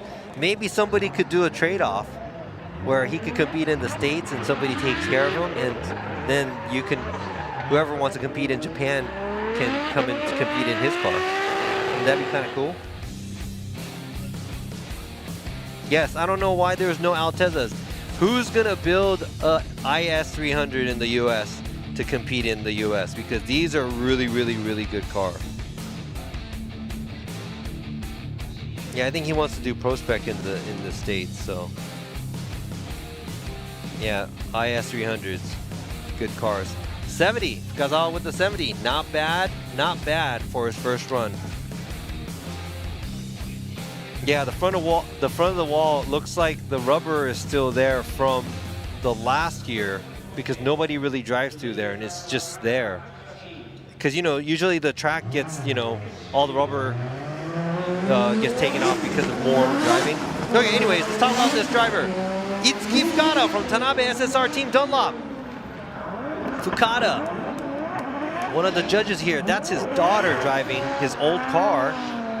There was a little bit of a stall there going to the outside zone 1, and it looks like she is able to manage the car outside zone 2. And here at the outside zone 2, she smoothly gets into the outside zone 3, not close to the wall, but you know what, it's okay. As long as there's no corrections, and she makes it and gets a score, and there you go, that's a score put down by this young female driver, Itsuki Fukada. Good job. That was a big stall at the initiation, after the initiation, but you know what? I don't even have, you know, the unchaseable lead whatsoever. It's a bad track condition, and right now I just want some scores on the board. So, good job there. So, Tadahiro Fukada is one of the judges. It's her dad. She is driving his old vehicle, the Wise Motorsports Waco's Mark II from Tanabe SSR Team Dunlop. Car number 38.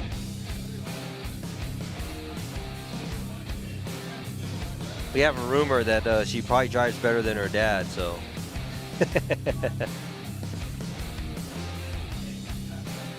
All right, so Fukada gets a 73.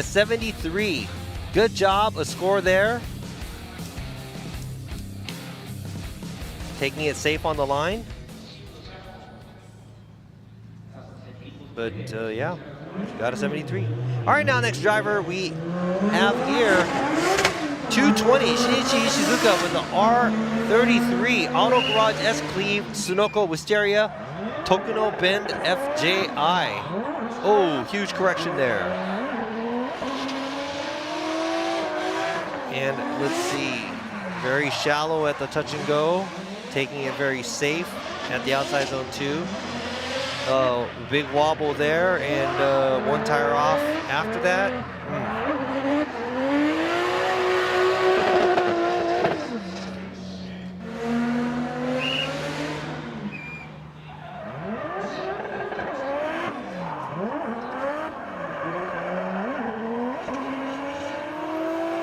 Yeah, I think there's a number of things that happened right there, and most likely that's going to be an unchaseable lead right there. Then right here too, not going to outside zone 3, then a wobble there, tire off there. That's the number of things that could make it an incomplete, but now let's see how it's going to be.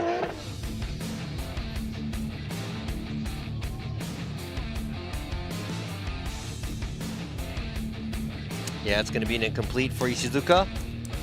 Got 4 more drivers.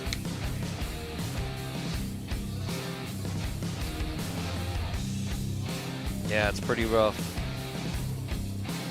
All right, look at that. There's a pond in the middle of the track. I think they have to have a pond around tracks for some reason. I'm not sure what it is to let water out. I have no idea. But if anybody knows why they have that, every track has a little pond near them. So I don't know if that's maybe not every, maybe I'm just lying.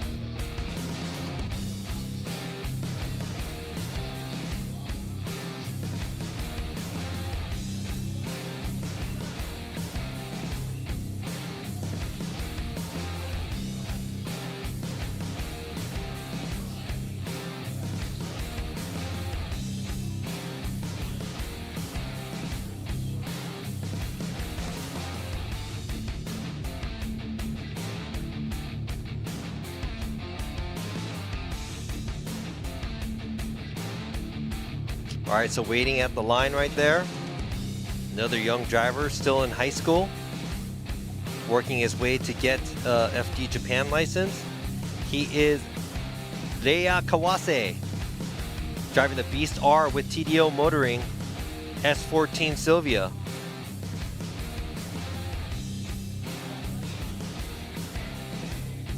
Okay, so who knows that?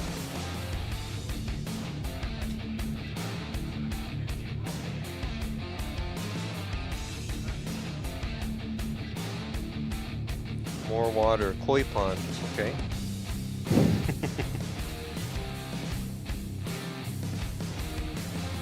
Oh, storm water, okay. All right. For the sharks, all right. Or the winner gets thrown into it, that's cool too. All right, we're just waiting on the track staff. They're cleaning something after the finish line.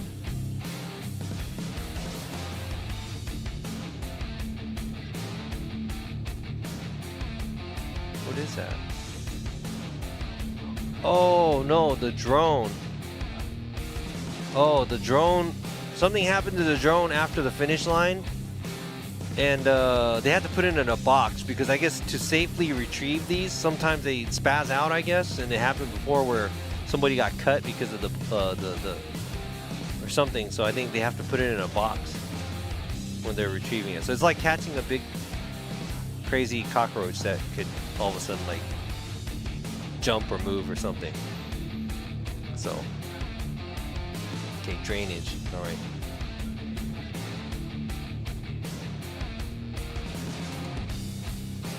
Yeah, dude, that's another series to, you know, keep an eye out for, you know, these drivers in Prospect, man. They were really close. I'm wondering who's gonna move up to Pro next year from Prospect in the US. How many of the drivers are gonna move up?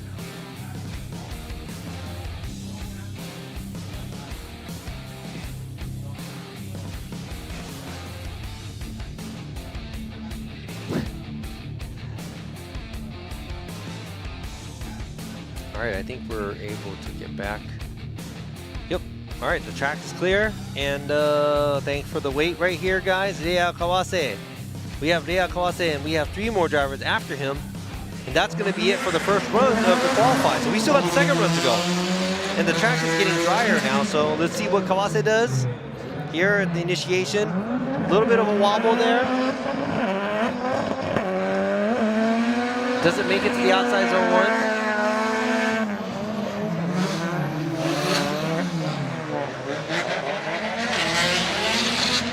takes it easy, very stable, keeps it clean, keeps it safe, doesn't run the walls or anything, but ooh, a little bit of a stall right there.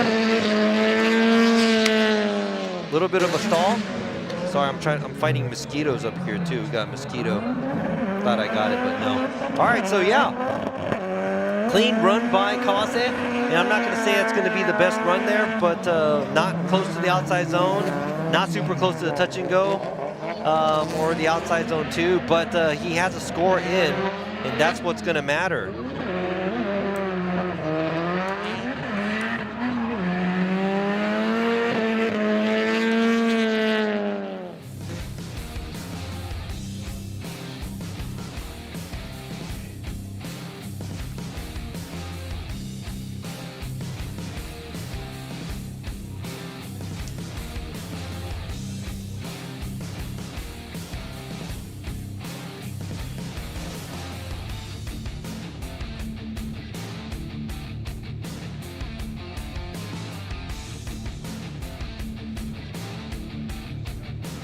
$72.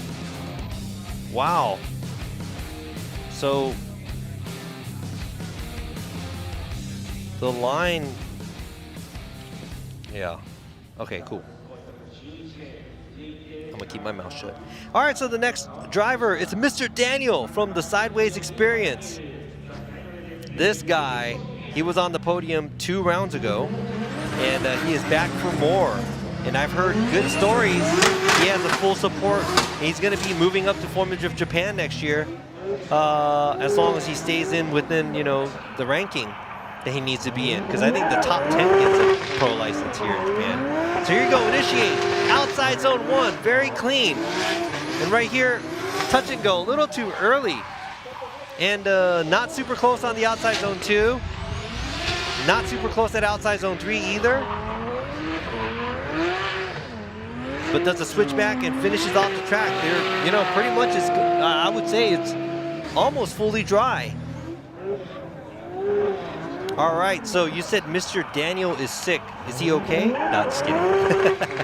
So, all right, so he does a pretty clean job here. Outside zone 1. Touch and go, kind of offline there. Yeah.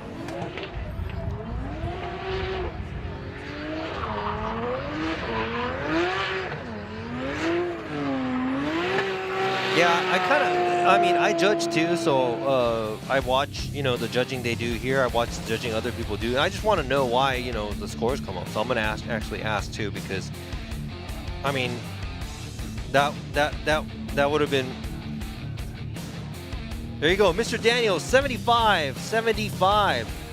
Wow, so Mr. Daniel had a pretty good outside zone 1, but I guess everywhere else wasn't good enough.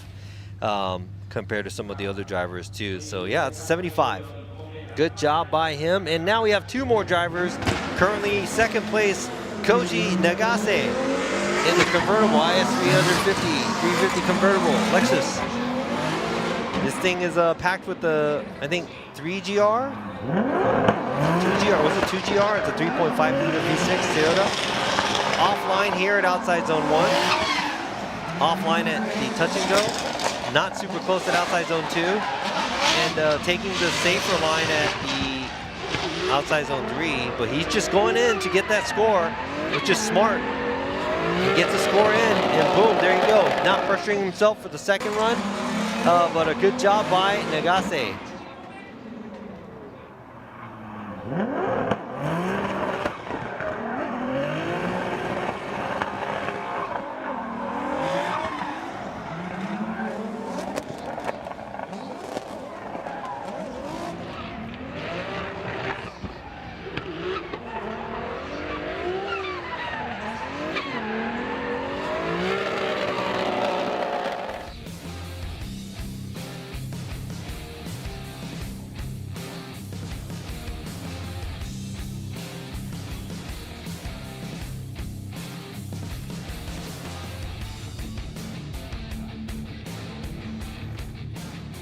All right, Nagase with the 71, So, I wonder, there was a lot of guys that went earlier. They're all around the same. 60s, 70s. Yeah, they're all about the same. Guess that's just the way it is. All right, so now we got the number one, or points. First in the points ranking right now, it's Harry Yoza from Harry's Auto with BAM 0532. R32 Skyline Coupe. Cars coming in hot. Outside zone 1. Transition at the touch and go. Maybe a little far, but he's coming in really, really fast. And adjusts his speed. Not super close on the wall, but does a good job overall. And man, Harry driving it like he owns it. Probably owns a car, but I'm talking about the track. But a good job here. A little bit further away from outside zone 3.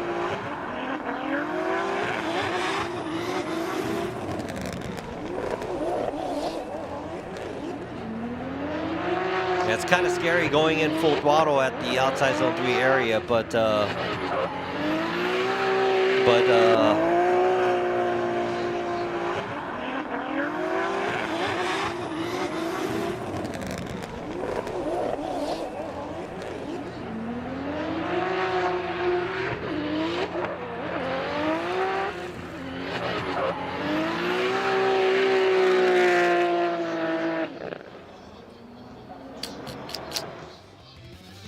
so his outside zone 1 probably looked like one of the best I've seen today still. Maybe because it's dried up.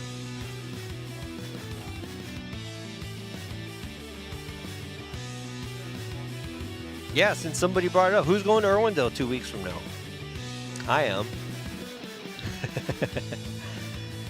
All right, so what did Yoza Harry get? 84! 84! So I'm just trying to think, there's 10 points online at the outside zone 3, so how close are you supposed to be there to get the score?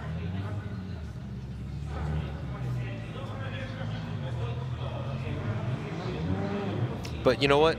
That's not my job. I'm just here to talk to you guys. So here we go. Let's go ahead and start over from the beginning. This is the second run from all these drivers. It is Ryan Tsui, KCM Trade, JZX100 Chaser, and straight line initiation and failed to initiate. Now it feels like it's probably gripped up way too much. Oh. All right, so that's going to be one driver that is not going to make it into the top 16. Because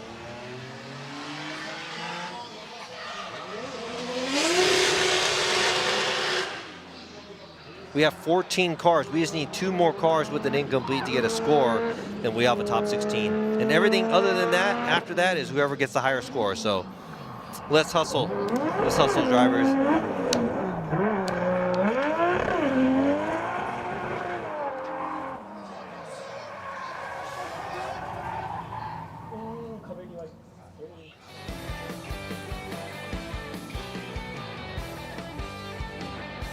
All right, Ryan Tsui, that is an incomplete, unfortunately.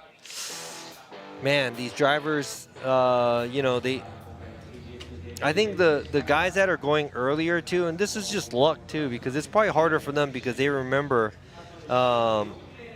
it's a lot wet earlier, and that's all they know of the track. And now they're, you know, it's hard to tell if it's, you know, dry or whatnot. But here we go. Now we got Hubert Lee, TRC. He already has a score. He's got a 69. Let's see what he can do when it's fully dry. Oh, no. Fully dry, the car stopped initiating. Failed to initiate. And that's going to be a spin out right there at the outside zone 1 area.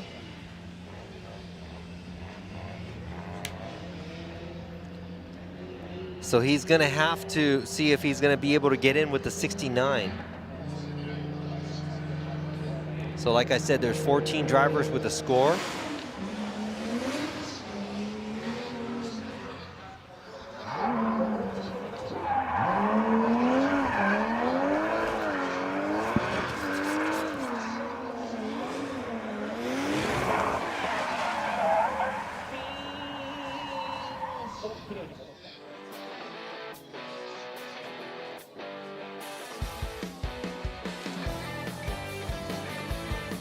All right, Hubert, that's an incomplete, but he still has a 69 for his first run. So hopefully that's going to be good enough to put him into the top 16.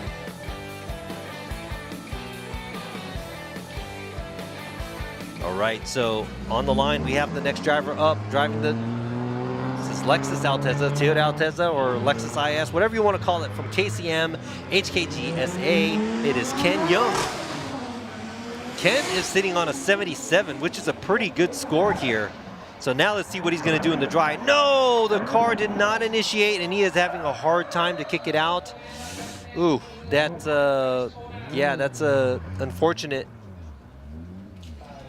That's unfortunate, but yeah, he's a 77, so it's good for him. See, it's always, if you have a, if you don't have a score on the first run, man, you're just going to be, you know, pretty much going to be cornered. So it's going to be a lot more risky, a lot more nerve-wracking driving the second run. So.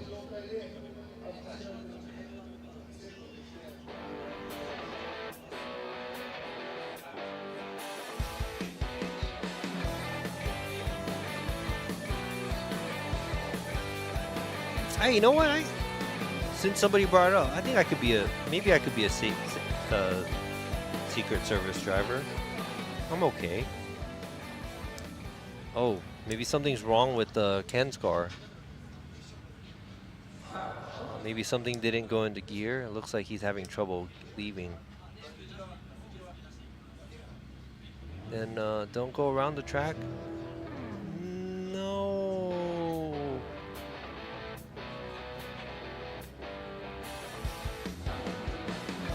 It's not on the screen right now, but Ken could have just took a shortcut going into the pits.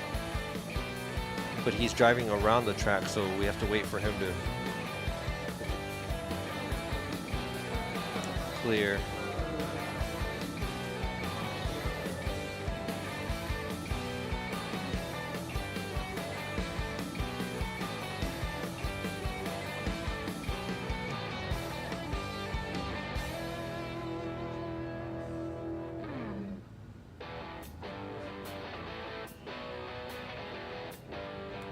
Car's going like 2 miles per hour right now.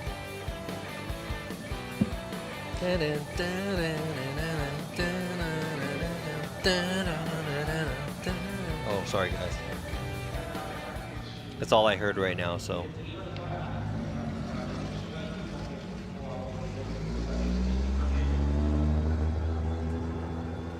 Yeah, you know what? I agree. You know, it's like when you grip your car up too much where you can't even drift. It's like drifting is, you know, a sport for being sideways, so if you can't break loose, I mean, you know, kind of defeats the purpose. Then it's better to just road race or drag race or whatever, I don't know.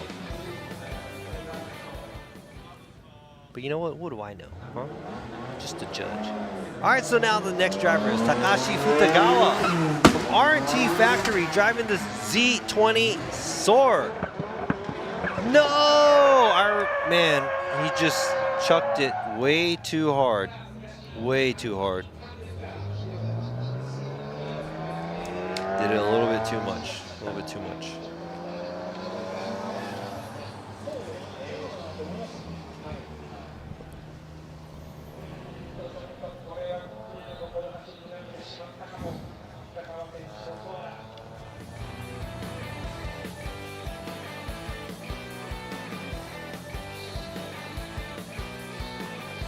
All right, so it is official. Futagawa's run is over, and that's an incomplete for both, so he is not going to make it into the top 16.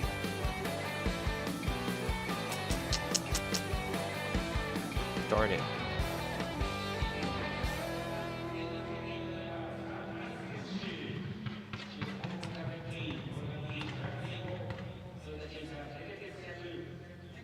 All right, now we got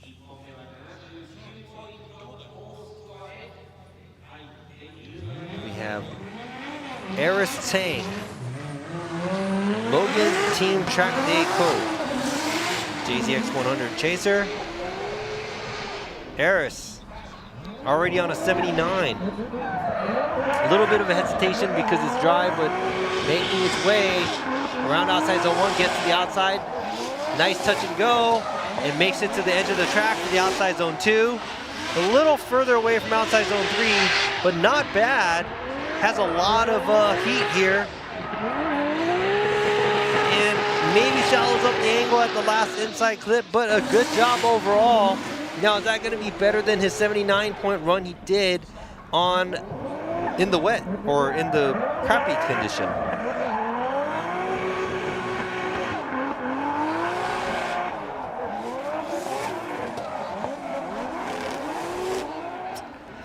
That's why, like, sometimes the wet helps out some of the guys that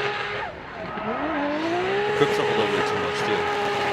But that also is hard, you know, hard to build traction, how to control the cars.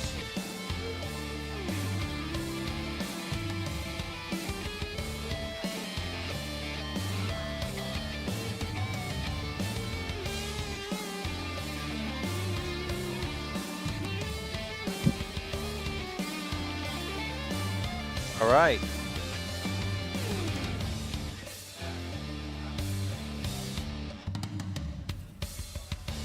Just because 77. So the 79, I think he's sitting 3rd or 4th or something right now. So good job. I mean, we still have, you know, we still got about 30 drivers to go. But let's go ahead and see. Car number 222, it's Yuichi Tashima from Deer Motorsports Junction. From now, we have like 6 cars that incompleted, so let's just think this is their only one and only runs. Let's not even worry about the incompletes that we have. All right, so a little bit of a twitch there at the outside zone 1, or going to the outside zone 1. Doesn't make it to the outside zone 1, but drifts. You can see all that smoke. The cars are getting grippier because it's dry, but I think once you're on the inside line, you hit the patch of wet, and the car over rotated, and that is going to be it for Tashima's weekend. Incomplete. And no, Samit is running tomorrow. Oh, he's running today for practice though. But I think the FDJ guys have practice. They have practice this afternoon for tomorrow's qualify, and as of these drivers that makes it into the top 16, they will make it to the tandem.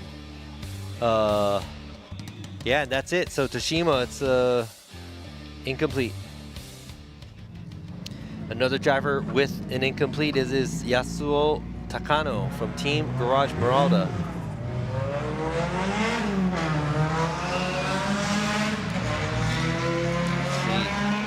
Whoa! That's an incomplete. So there you go. It's another incomplete.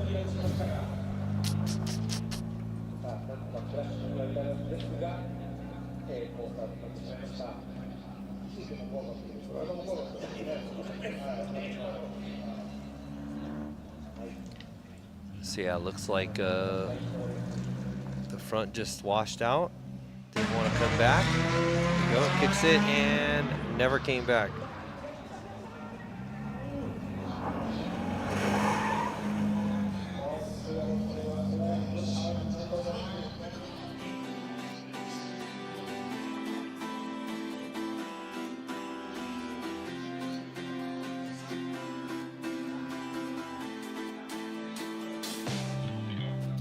All right, Takano, incomplete.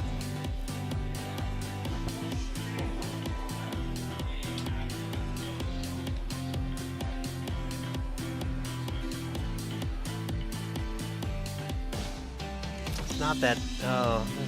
It's not that they can't do it. Like I said earlier, maybe. There's just so many things, so many layers of things that makes the drivers not be able to perform. Track condition is one. You know, nerves is another. There's so many different things.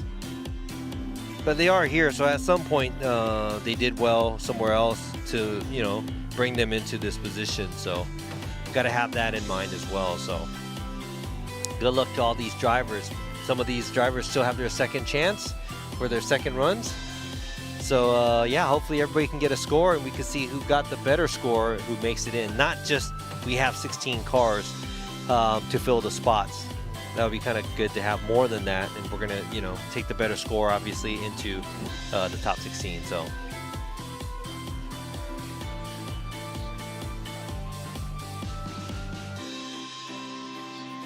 Here's a drone view. Look at this facility, it's huge. Right there, do you see right in the middle, top middle, those lodges? That's actually where I'm staying this whole weekend. I guess the rumor is that people always say like, oh man, there's ghosts and whatever. It's kind of like, I mean, okay. There is, you know, I'm okay with that. As long as they don't come and peek when I'm taking a shower there. Oh yeah, so yeah, somebody mentions like Super Drift. Yeah, back in the day, 2009. Yes, I remember that. Oh, you were a kid there? Oh, the camera. See?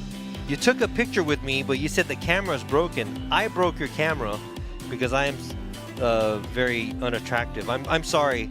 I can't pay for your camera, but I'm sorry that you had to. But it's in your memory, so thanks for bringing that up. All right, right now they're still cleaning the track up, and you see them. Look at that guy's all geared up too, with their brooms. The JDM witch brooms.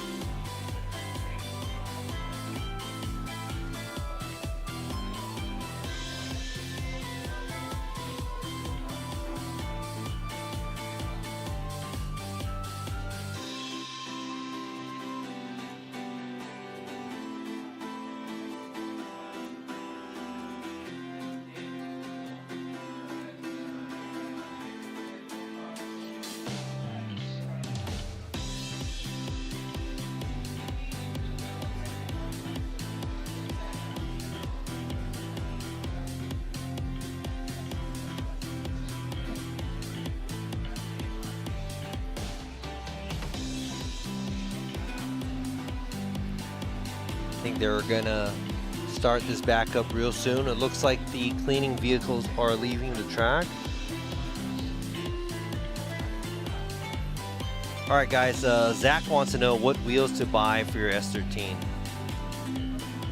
So it depends on what you're gonna do with it. If you're gonna go to the track all the time, you should probably stay away from super expensive wheels. I know if you can afford it, that would be good, but you're gonna need more than more than 4. And you're gonna need more for spares and this and that. They get beat up and blah blah blah blah blah. So yeah, if you don't, you know, it depends on what you want to do. If you're gonna, you know, if it's gonna be a show car, if it's gonna be, you know, like a cruiser, you know, you might want to get some cool wheels. I mean, you should always get cool wheels, but then I'm saying money and what you can have and can't have on the track and how beat up it's gonna be. There's just a lot to it, but get something cool. That's my advice. All right, now we got next driver up. Car number 110. It is Yuto Sugisaki from Team LG Project. S15 Sylvia sitting on an incomplete, but now it's dry. Let's see how he can do. A big swing initiation there. A little bit of a twitch when he got back on throttle. Does not make it to the outside zone 1. Gets some middle line. Very shallow through the touch and go. Makes it to the outside zone 2, but he goes way too far. And woo, barely gets close to that tire barrier right before that wall. That got really, really close. And a good save by him. That would have been really ugly if he went into that tire barrier.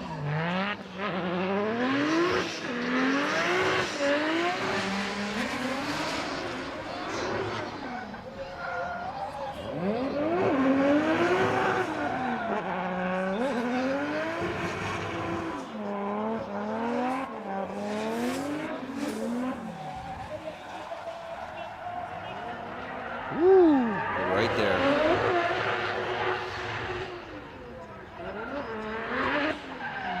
Then he spins afterwards, so yeah, it's going to be an incomplete for sure. Let's make it official right here. Incomplete. Good hustle, but Yuto Sugisaki, that's going to be his. That's going to be the end of his weekend. Not making it into the top 16.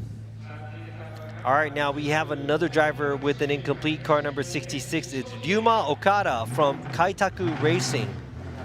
Got an incomplete earlier. He was taking his original line through the track, so that was very interesting to see earlier. But let's go ahead and see how he's going to do. It's kind of dry. And a lot of e-brake, a lot of smoke. He dips a tire on the inside. When he gets on it, this is a VR-powered S15. Oh! Didn't straighten, but he's kind of all over the place. Just takes it and makes it. If he didn't have that power to pull through, that might have been hard. But let's go ahead and check this out. What kind of major mistakes has he done? And, you know, in my opinion, like I said, this may be a chaseable lead. But see what the judges have to say. That was a risky move. He did like a tire off, almost 2 tires off at the outside zone 2. Instead of an outside zone 3, that was almost like an in-clip. Yes, this is a very, very gorgeous car. It's an S15 packed with a VR 38. Pretty mean car.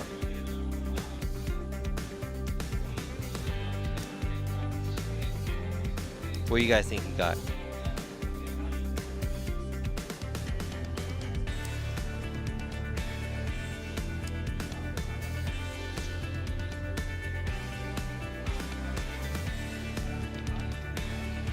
More cleaning, more brooms.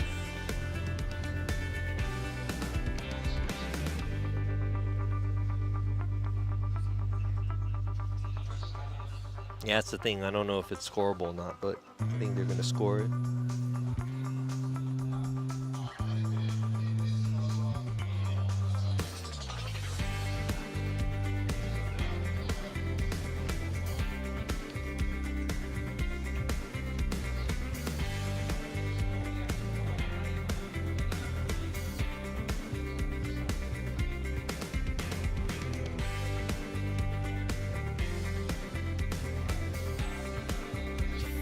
Okada with the 50. So that is the lowest score right now, but that's the 15th place. So in order to make it into top 16, you have to have a 51 and above right now, as of now, or get one score. If you get lower than a 50, you're going to be 16. If you get 51 or above, you will be 15, and Okada will be 16. So, okay.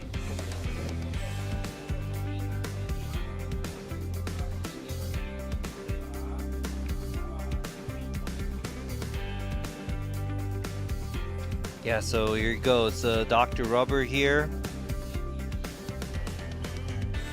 His team is actually working on the car. Looks like they're working on the rear area. Saw the camera, so he's like, you know what, let me put my phone away and act like I'm helping. No. So the left side is very obviously clean, but they have some of the alignment tools out, so I think they're going to fix whatever it needs on the right side and do an alignment on it.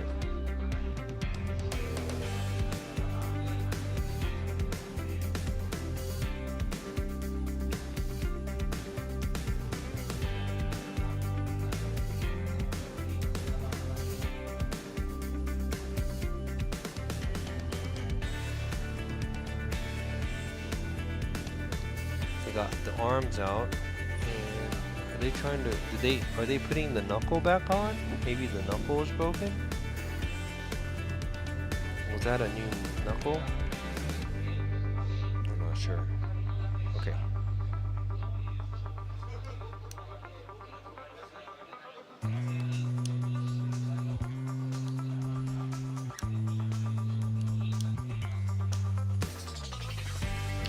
Oh man, yeah, you know what? And I live here, so I'll tell you the truth, but you know, a lot of people have the mind of, you know, Japan being super ahead of their time. They really aren't. I mean, they still have CDs, they still have DVDs. A lot of people don't use Bluetooth yet. They like paper. It's not cashless everywhere. So on and so on. I mean, it's just there's a reasoning behind that too. A lot of Japanese like the old school too. So like the blower too. I've seen tracks with blowers. Maybe they have them, but maybe it's just too many people. Maybe they only have one. I have no idea. I'm not sure. But yeah, the blower would be nice. Yeah, but maybe it's something they're used to. Like they like the broom. I don't know.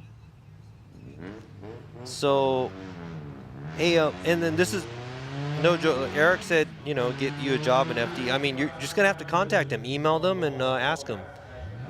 Reach out. You know, somebody will say yay or nay or maybe or anything. So let's go ahead and move on. Car number 34, Yuki Naoka from Junction and Deer Motorsports, R34 Skyline, also sitting on an incomplete. Nice initiation there, a lot of smoke.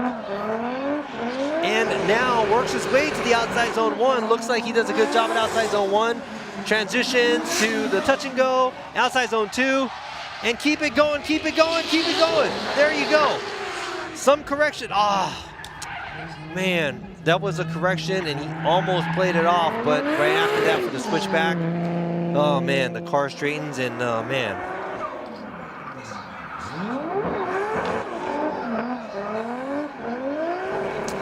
Man.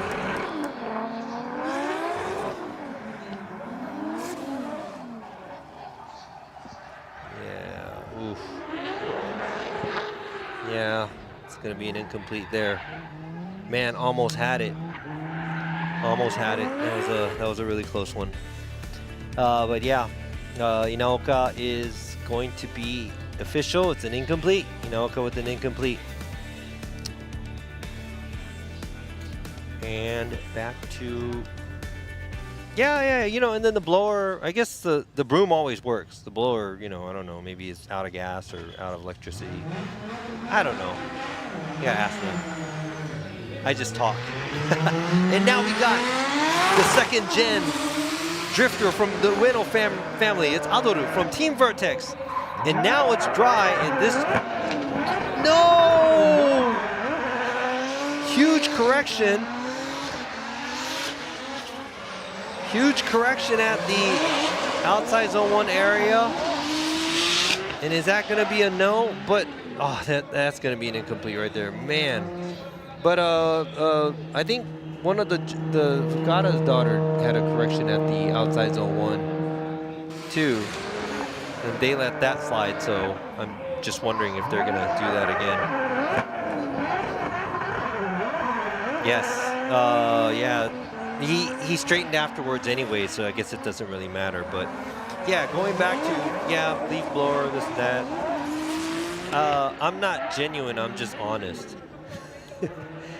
And yeah, I think I just think of it as, you know, not a lot of things matter too much, and maybe because I think of everything a little bit not as serious, I guess. Here you go, Adoru Ueno. That's 2 incompletes. Unfortunately, oh man, he's a really good tandem driver too, but it's too bad that we're not going to be able to see him in the top 16. So, but good hustle by the team. Yeah, and who loves the judges and the announcer? Maybe the announcer. Nobody likes the judges. I'm okay with that too, but as long as you don't take it personally, you know. If you don't like me judging, if you don't like my calls, that's okay. But it's not like I personally want to, you know, hurt anybody or attack anybody's feelings. So as long as you know that, it's cool. Yeah, the sore, maybe it's not running right. Could be issues, but man.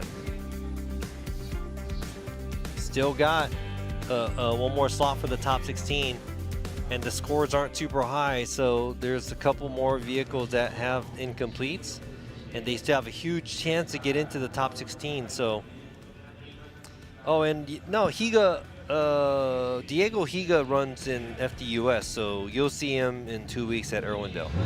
He doesn't drive in FDJ or FDJ2, so you can check that out.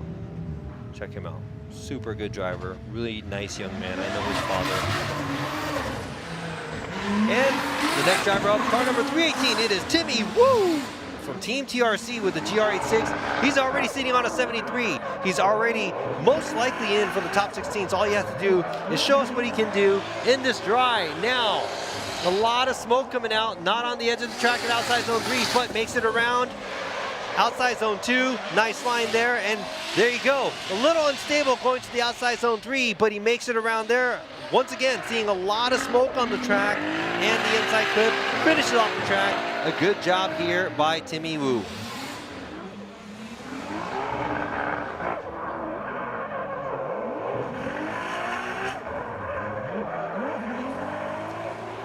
All right, so Timmy leaves a little bit of space at the outside zone 3, but everything else looks like he's pretty tight. Not super close at the outside zone 3 area at the wall, but yeah, the stability, it looked like in one area, there was a correction bobble there, but yeah, overall, good job. Yeah, that's right, Wu-Tang Clan. That's what I'd be rocking that for Timmy Woo. You know me, I'm old, so I love old hip hop and old music as well.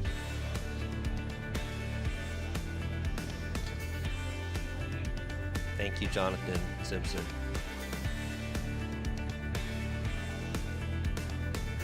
For making me feel good. Timmy Woo, 70. 70 points. All right, so the 73 is the score for him to get into the top 16. Let's see if that's going to be okay or not. Let's go ahead and move on to the next driver with an incomplete. Car number 48, it's Eijo Noguchi from Harukaze Racing, GR86.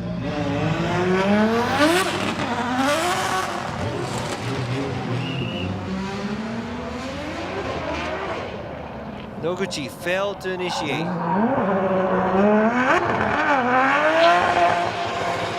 That's going to be...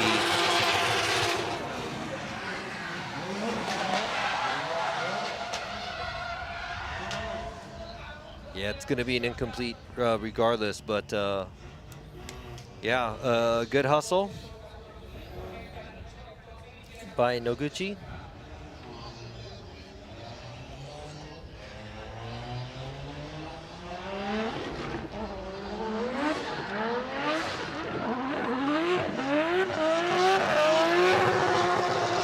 Ooh, Timmy Clan, that sounds cool. I'll actually let him know.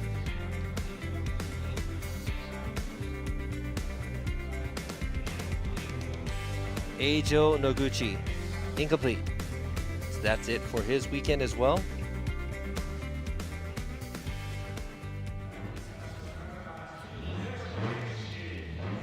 All right, I got a snack, so if you hear me, I'm gonna try to turn the mic off while I'm eating it. Hey, I'm here to talk, right? So car number 82, Shuhei Itoyama, Makeup Garage B2. Also sitting on an incomplete. Is he going to be able to make it around the track and get a score down? Oh, the car sounds like it's hurt. The car sounds like it's hurt. No. No.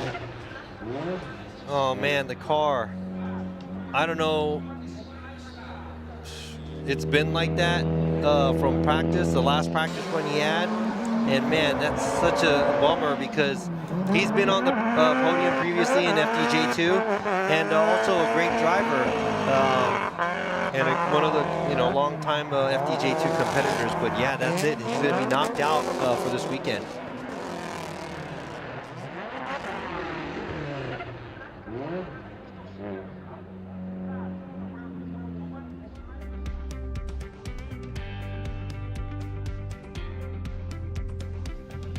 All right, it's official.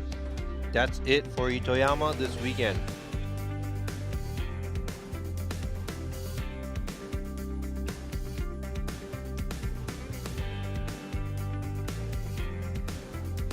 All right, so currently, since the top score is at 85 and put down by Masayo Minowa.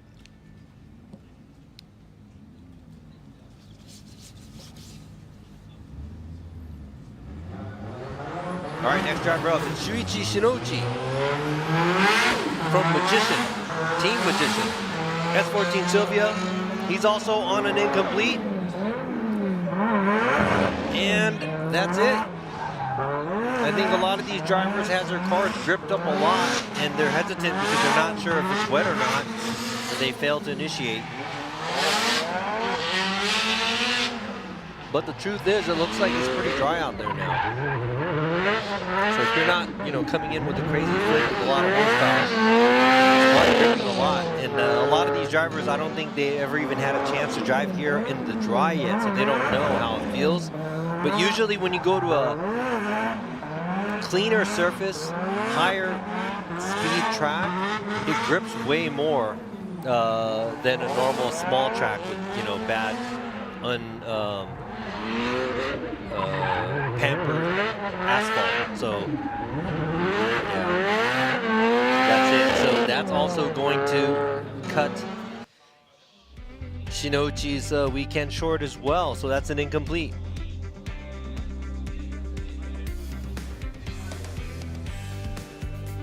All right, we got the Stagia front end on this R34 Skyline. It's like the other way around usually. You got a Stagia with the R34 Skyline or R34 front end. But Otahara Junior Otahara is up next from Top Garage in his four-door R34. Now he already has a 64, which is a score. I'm pretty sure he's gonna want to better that, but it'll put him in a better place in the top 16.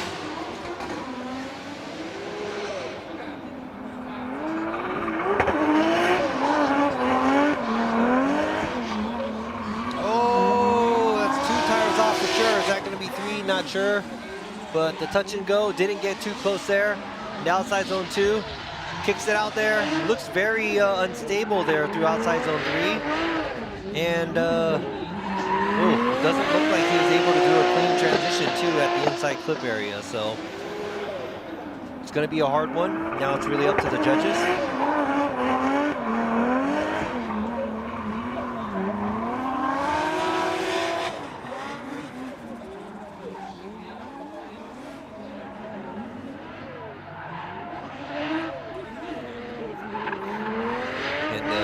Double checking to see if he corrected or not, but let's see.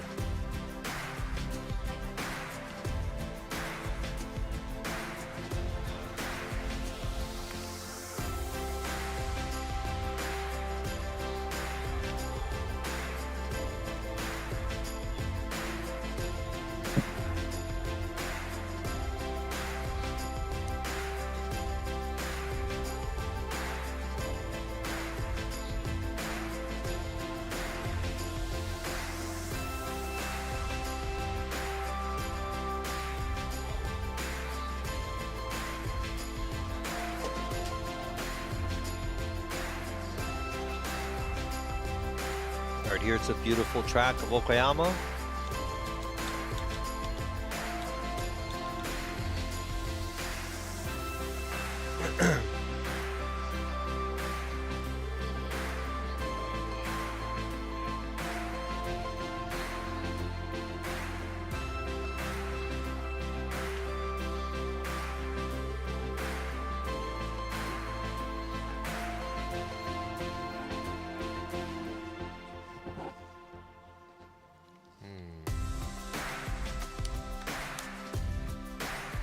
Room cam. All right, so Otahara's second run is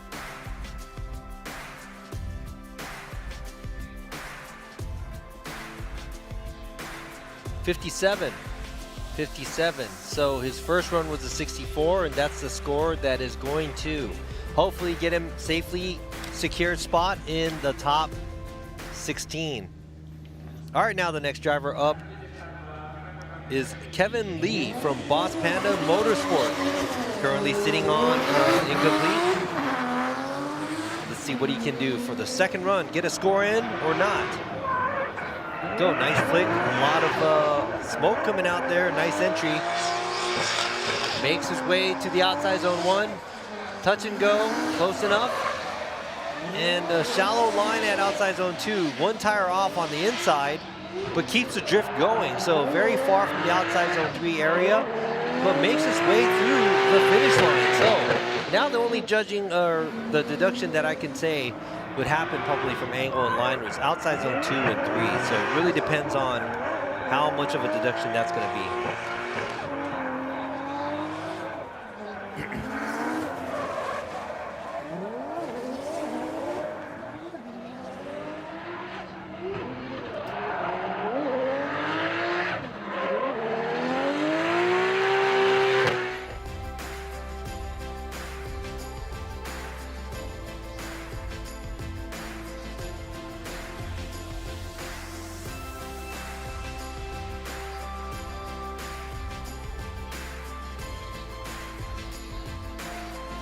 So anything is actually at this point better than the incomplete, and now I think we have about 16 drivers, or this might be the 16th score that we have. So now I'm not going to keep track because I don't know who got what points and what that's going to be placing the drivers in.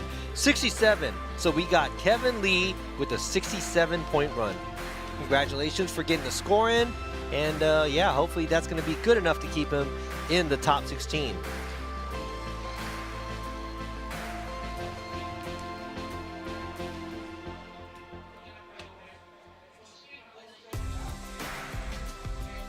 All right, you guys want the brooms? We'll give it to you. All right, so currently that is the top 16 we have. We have 16 scores. All the way on the bottom, we have Ryuma Okada with the 50. We have Junior Otahara with the 64. Then we have Kevin Lee with the 67. Hubert Lee with the 69. Hikaru Fukazawa with the 70. Koji Nagase with the 71. Reiya Kawase with the 72, Kazuma Ikemoto with the 73, Itsuki Fukada with the 73, Timmy Wu with the 73, Mr. Daniel with the 75, Ken Young with the 77, Shoichi Katayama with the 77, Aris Sang with the 79, and we have Haryoza with the 84, and Masayo Minoa with the 85. This is as of now. We still have half of the drivers to do their second runs.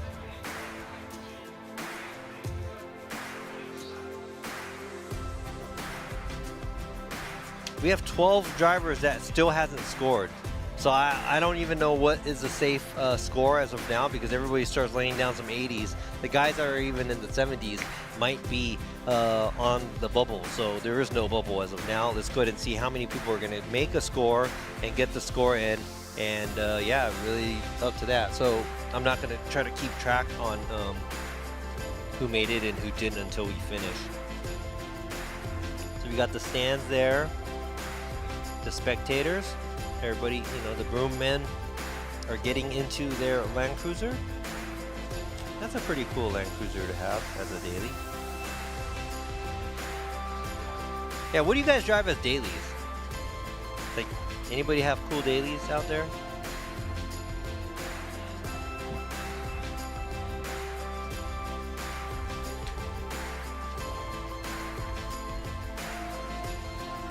I guess it's a drifting event, so we should be talking about drift cars, but we're just talking about normal cars.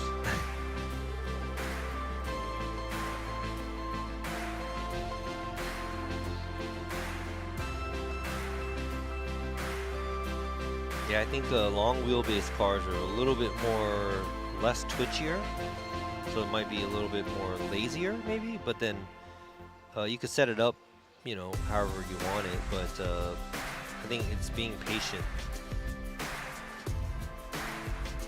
Alright, there you go. It's the banner from the Drift Japan. We're here. Last round for FDJ. FDJ2 has one more round after this in Okayama. Oh, we got 5.0 Mustang. You mean like the Vanilla Ice one? Yeah. The Men's Society one? Yeah. Love those. RT Challenger. Heavy car. Volvo. Ranger, 97 Ranger, Altima, BRZ, Chevy Cruze, IS300, that's right, Jetta, nice, E36, man, somebody was just telling me about that, the E36 people were in love with, yes, Bicycle, good, Nice and healthy. And also E30. Oh, not to cut you off, but car number 777, it's RS Watanabe, Kananai By now, Japan is Russell Raman. It's dry now, so let's go. Let's see him come in really hot, taking it safe, going on the inside, not making, or kind of making it to the outside line. Transition, a lot of angle, dipping the tire at the outside zone too, but it looks like he's gonna get a score. If he keeps it going, dipping tires here and there, not stable. Ooh, but there you go, that's a score. All right, Dama did now I'm not gonna say it was a great job, but he did get a score in.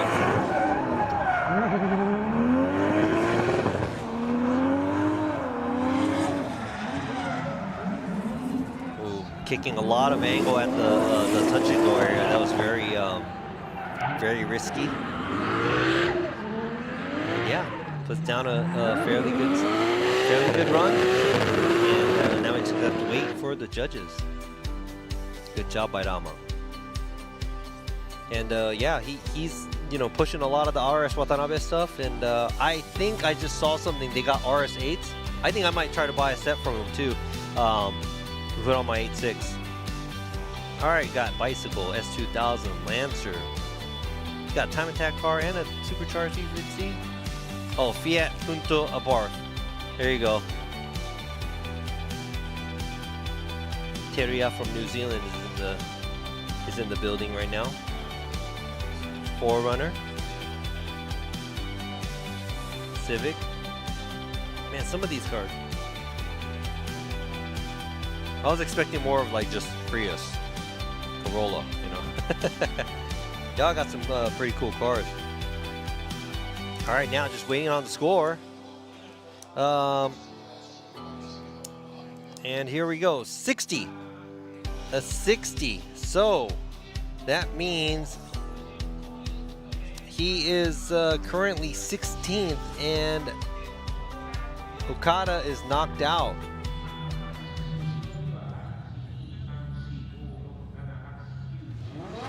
Wow, Solstice. I haven't heard that car in a while. All right, next car up with the 73 already. Car number 78 is Kazuma Ikemoto from Progress Project Mu Team SSR. Now it's dry. It's a totally different story from earlier. How well can these drivers handle these big, longer tracks? Ooh, slow transition going to the outside zone 2, 3. Not stable.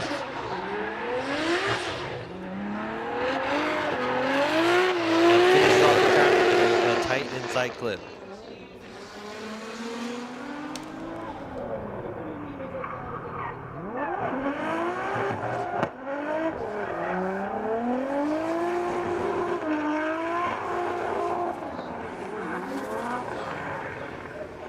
That's a very late transition going to the outside zone 2.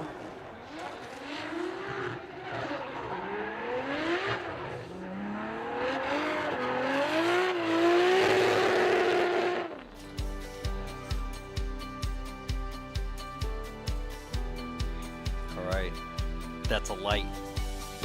That's a signal light. Model T. E36 again. 63.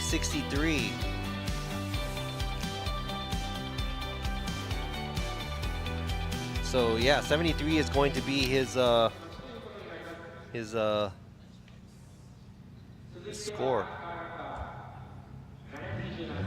All right, now we have the next driver up. It's Tomoharu Nishizaki from Kanematsu Thunderbird, S13 Sylvia.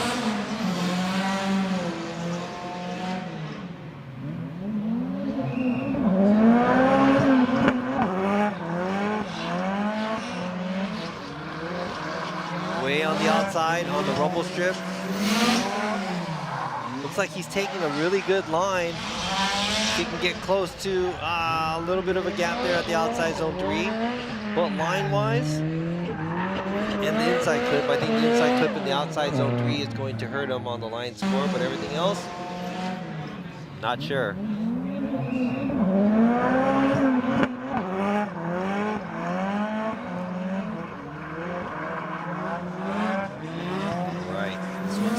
SR. Very, very basic, probably borderline basic car to be out here in FDJ2.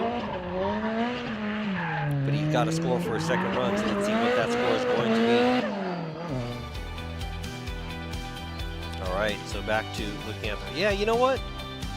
I kind of, maybe it's midlife crisis, but I kind of want like a cool cruiser sports car. And I was looking at C6 Corvettes, but is it weird to drive a C6 Corvette in Japan? And not a drift car? 64! 64!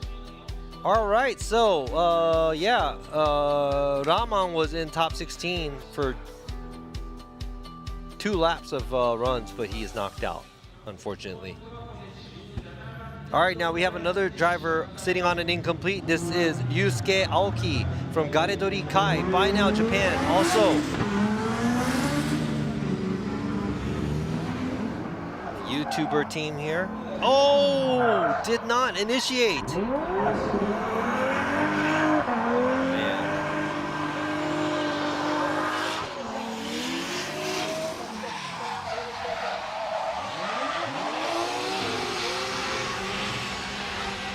That's going to be an incomplete as well. Man.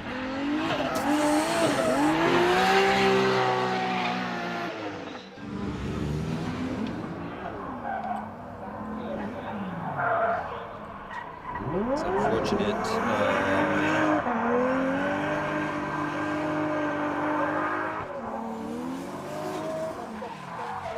I think looks like it's gripped up a lot.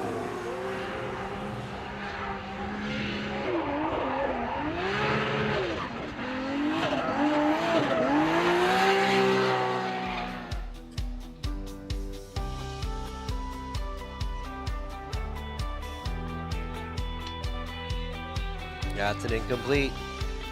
Man, unfortunate, but you know, it's changing. Used to be wet, now it's dry. Probably really hard to adapt. He's been on the podium before too, so it's unfortunate to not have him in the top 16. But we'll see Aoki next time. All right, so the next driver we have car number 829. It's Senna.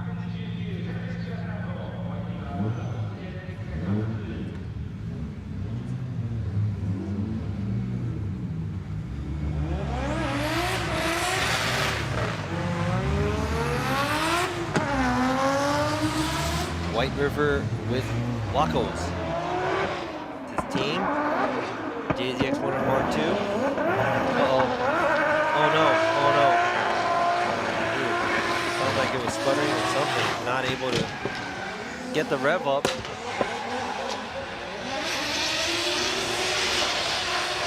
Middle line at the outside zone 3.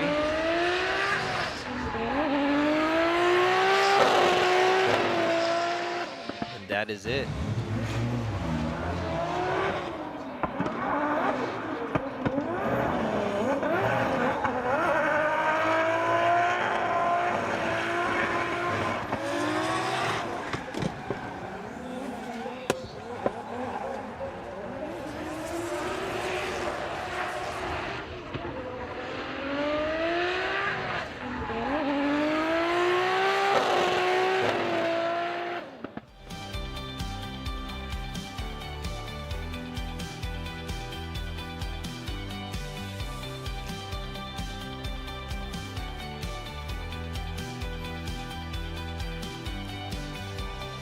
Trying to look at what part of the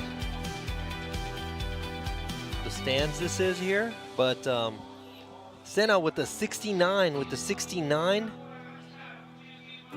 All right, so looks like these drivers that were on the bottom are going to start to get bumped out of the top 16 because of these drivers with the incompletes coming in with the higher scores. So all right, so yeah, Skyline 400R. I know it's probably a great daily, but I don't think I can afford that. All right, next driver is Taiki Mizui, sitting on an incomplete from LRS Factory Vertex with CM Feeling. Come on, let's get a score in. It's all dry. Fills the outside zone 1 okay. not so close at the touch and go. Okay at the outside zone 2. Far from the outside zone 3, and a lot of throttle. Uh-oh. A little hesitation there at the switchback. That is it. So it's not an incomplete, but now it's what score is it going to be?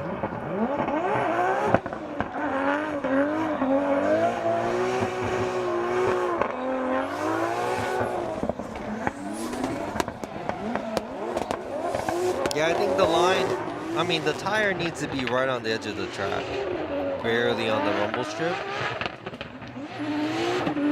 But a lot of drivers are either getting on too much or not close enough. I've seen a lot of not close enoughs where a lot of the drivers are kind of in the middle of the track instead, so. All right. Let's see what Mizui got for second run. It's not an incomplete, which is a good news. 72. Now I'm not sure if it's going to be safe to be in the 60s. I think being in the 70s you're safe, but looking at, let's see, 1, 2, 3, 4, 5, 6, 7. There's 7 more cars with no score right now, and yeah, 2 drivers that are lower than a 72. So there's a lot of possibilities here. Let's go ahead and see another driver that got an incomplete. It's from Team Academic with Watanabe. It's Mr. Anning with this old school Z front end on the S15. Clean initiation, and now he is on throttle, right on the line at the outside zone 1. Nice switch back there for the touch and go. Not as deep in the angle, but yeah, running that line a lot closer than some of these drivers here at outside zone 3. And let's see what's going to happen at the switchback. Keeping it tight at the inside clip, and that is it. Wow, so Mr. Onion did a pretty good job here at the track, and I would have to say that's looking at how Mizui's run was. That was probably going to be in the 70s for sure too. But I don't want to speak too soon, so we'll just wait.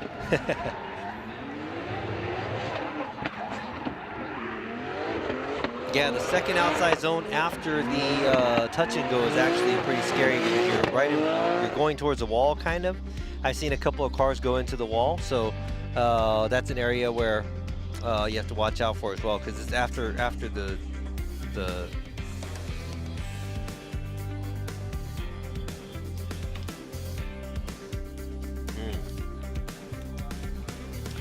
All right. Oh, there's a question with Zach with the engine. Hey man, you do whatever you want to, SR or K. I mean, they're both good. K is good if it's built. SR is good because you don't really have to do much to it as long as you're tuned and not trying to make 800 horsepower out of it. Should be good. All right, so what do you guys think Mr. Onion got? Let's see, that's the crowd of people waiting for him. All his fans from YouTube. It's pretty cool.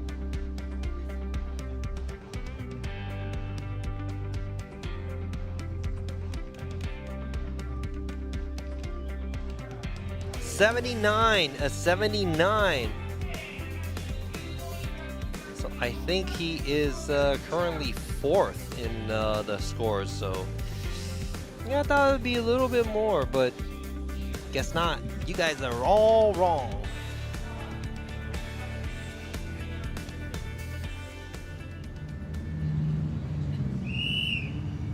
All right, the next driver up is Kiminobu Deguchi from Buy Now Japan with the D's Enterprise. Sitting on an incomplete.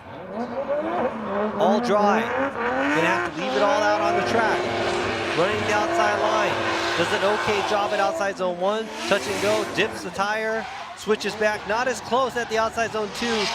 Getting a little sketchy at outside zone 3. Leaves the zone way early. And, I don't know if they're going to be able to score that one because, yeah, that was a huge mistake at the inside clip. All he had to do was switch back and just get on it. Oh, man, that was unfortunate.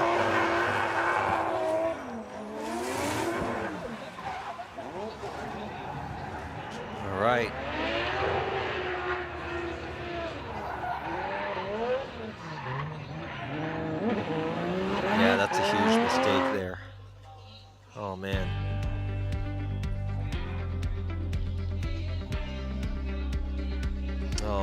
an incomplete. Hey, you guys could say whatever you want with the judges because I'm not judging. Man.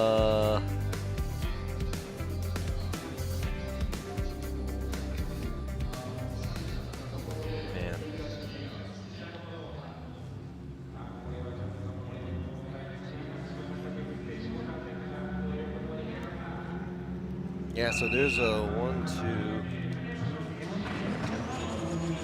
There's quite a few drivers that didn't get a score at all. All right, next driver of car number 909, Shoichi Katayama from Veikolo with Hibinojuku. Swings it out in this big body JZX. Gets out to the outside zone, dips one tire across the rumble strip. Not super close to the touch and go. Not a huge amount of angle at the outside zone 2, but does a good job, fairly good job at the outside zone 3. And transitions, misses a good amount at the inside clip. So let's see what he's got. So Katayama already has a 77, so let's see what he can get.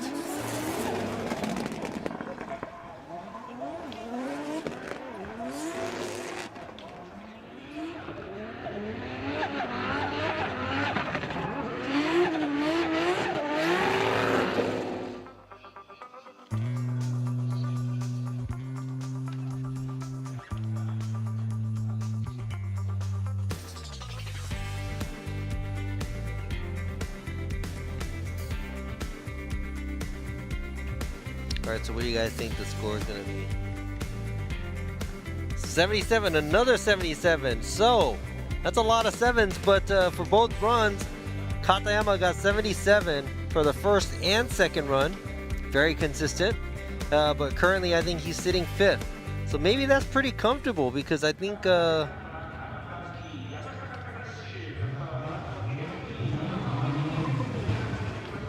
I think he's got his position secured for top 16.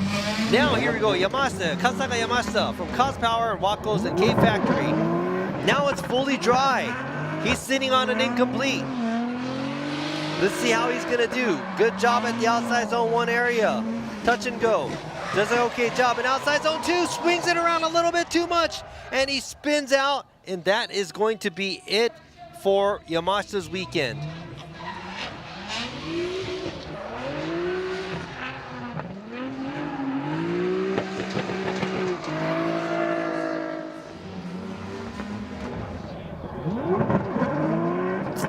Ooh.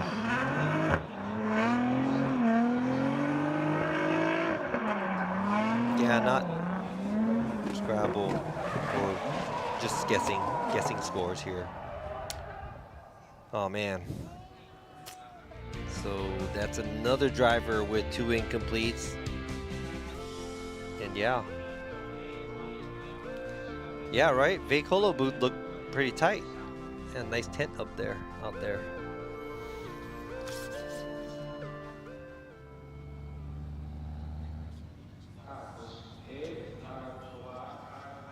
All right, now we have the points leader of the qualifier right now. Masayo Minoa from Heyman, 85 on her first run. The mother of Hiroya Minoa, the FDUS driver. Mama Minoa, clean initiation. And now she is on the line at the outside zone. She's got that down. Nice switch back there. A little further away at outside zone 2.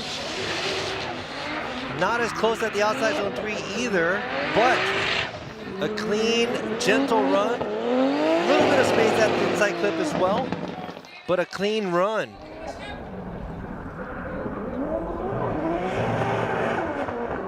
All right, so as clean run this was, let's see what the judges have to say. What do you guys think? Was this better than her wet run that she had earlier with the 85?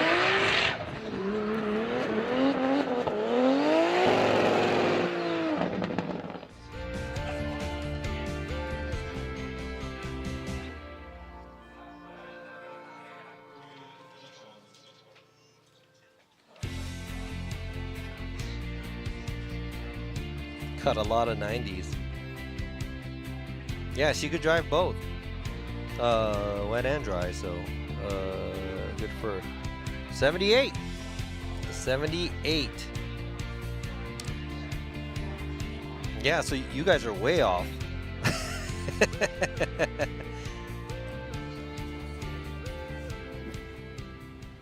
And you guys still think the judges are wrong? Or is it the other way around? All right, now we got car number 2 is Dr. Rubber from AMC Racing.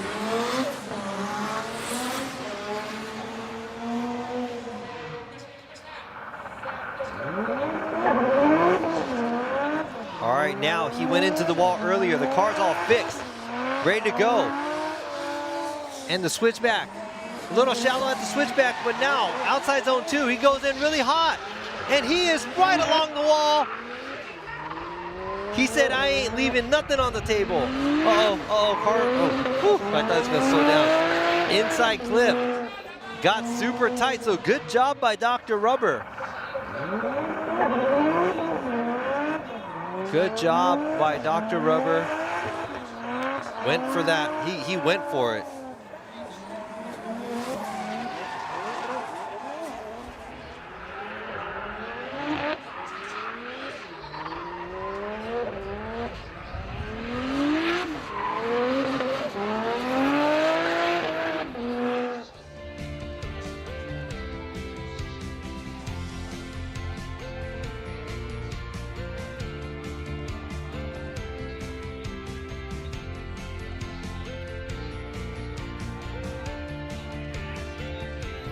All right, Dr. Rubber.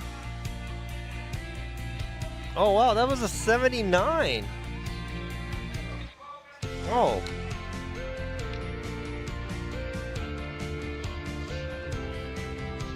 Yeah, what a comeback. But you guys got it all wrong again. All right, next driver of car number 88 is Shintaro Nakamura. Not related with Naoki Nakamura, it's Shintaro Nakamura from Japan Environmental Development Racing with N-Style. But he does have the N-Style flag waving on side doors, outside zone 1.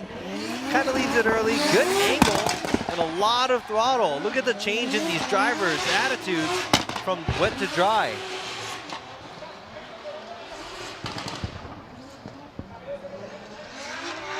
All right.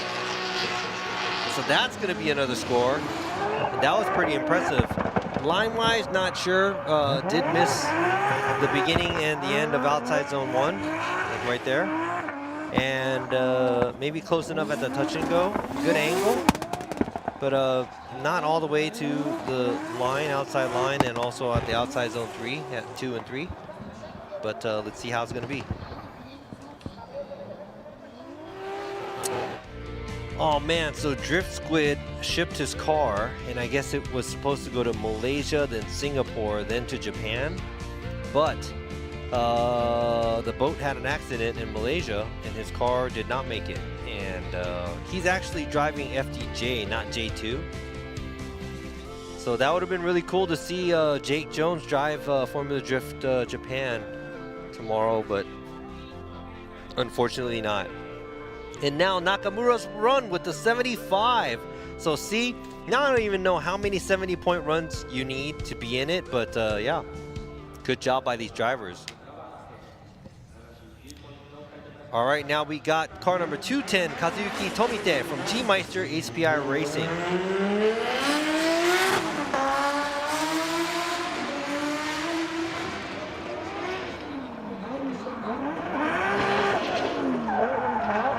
Subtle initiation, fills the outside zone 1, change in angle, kind of shallow at the touch and go and outside zone 2, gets into angle at outside zone 3 but doesn't go all the way to the wall. Ooh, that was a big hesitation at the switchback right before the inside clip.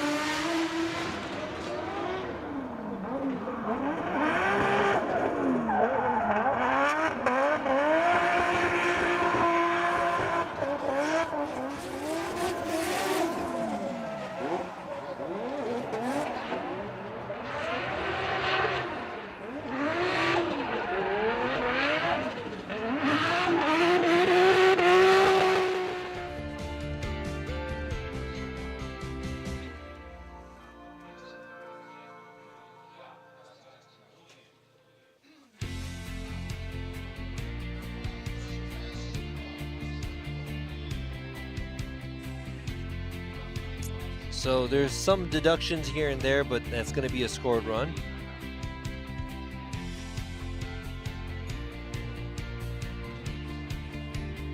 Yeah, I see a lot of drivers that may be interested in competing, but I mean, everything has to line up, you know, the budget, you know, the timing and everything, you know. And, you know, a lot of the drivers drive for sponsors, so it has to be really important for the sponsors as well. All right, so now we got Tomite with a 74, Now, all the drivers that are in the 60s, not sure. It's kind of cutting it close. So now we got car number 881, Hikaru Fukazawa from Best Racing, driving the X10 Altezza IS 300 in the States. Nice clean flick. Quick e-brake pull. Does not make it to the outside zone 1. Good amount of angle at the touch and go, but he is a little short on the line overall. And an average inside flip.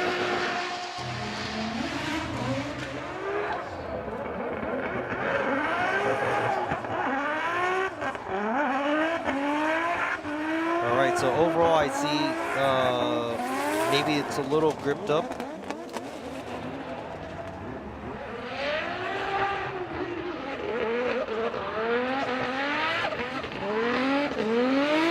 Switchback. I mean, overall it looks good.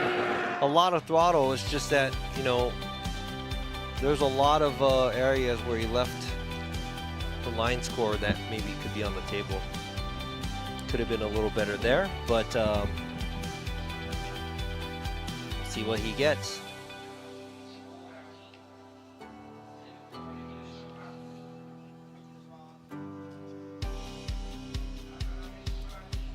'71.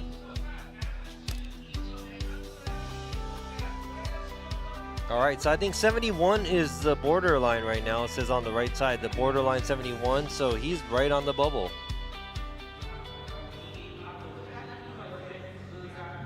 All right, now we have Itsuki Fukada from Tanabe SSR Team Dunlop. One of our judges, Fukada. It's his daughter driving his old car. Nice clean initiation here.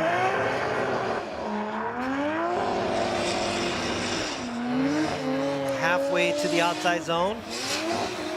Not too close at the touch and go. Does an okay job on mine at the outside zone 2, but not close at the outside zone 3 either. Very similar to what we just saw, what we've been seeing. Inside clip looks pretty good. All right. So she's sitting on a 73.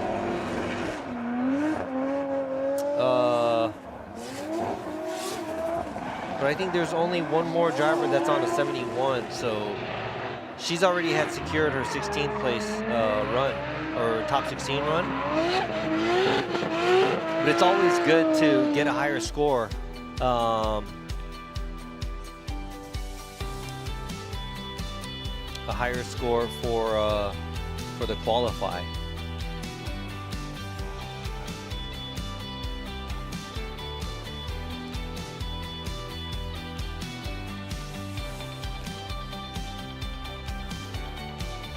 Oh, 77. Wow, she got a 77.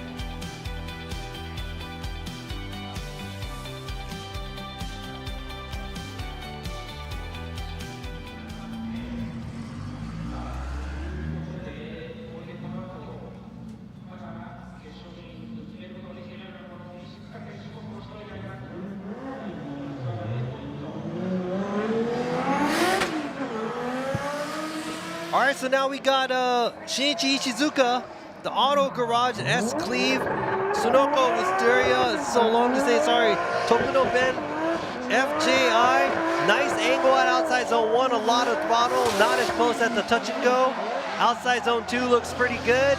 He gets really close to the wall, or closer to the wall at outside zone 3. A lot of angle, a lot of throttle. Very exciting to see this driver here, and a great job by Ishizuka.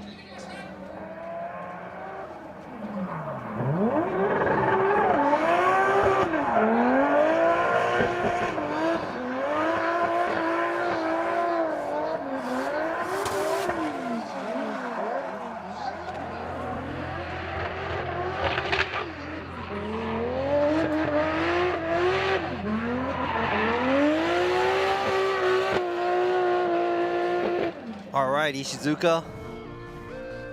I think it's still an RB25. So yeah, RB Army right there, an R33.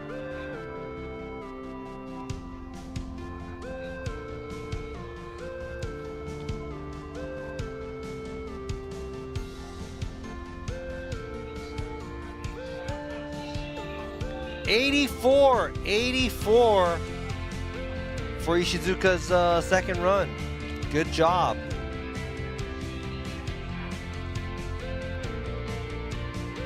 All right, so the border is 72.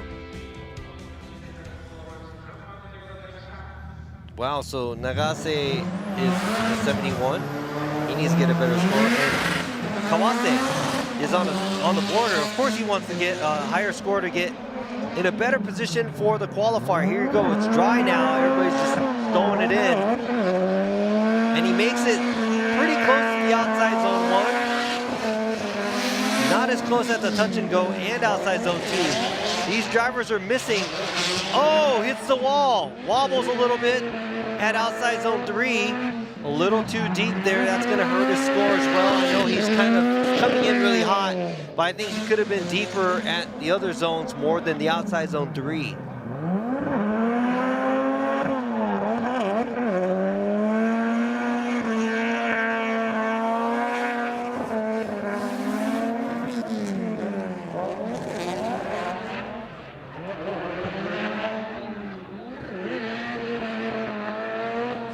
So this car is still with an SR. He's kicking it. Won the last event at Nico. And now he's here on the big track. He's still running the SR. And looks like he's comfortable in it. Looks like he's doing a good job. Just unfortunately hitting the wall at outside zone 3. That will hurt his score. And also not filling the zones all the way. You know, every part of the track counts. You know, it's like a point here, a point there. That could actually turn into, you know, a bigger deduction total. So 79. Oh. Wow, 79. Good job.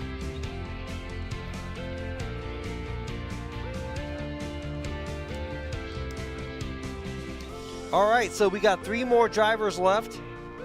And one of the drivers are on, actually not even in top 16, so, which is the second, the Nagase is actually on, he's 18th, and yeah, he's in it for the championship, but not making it into 16 this time is going to hurt him really bad. So what is going to happen?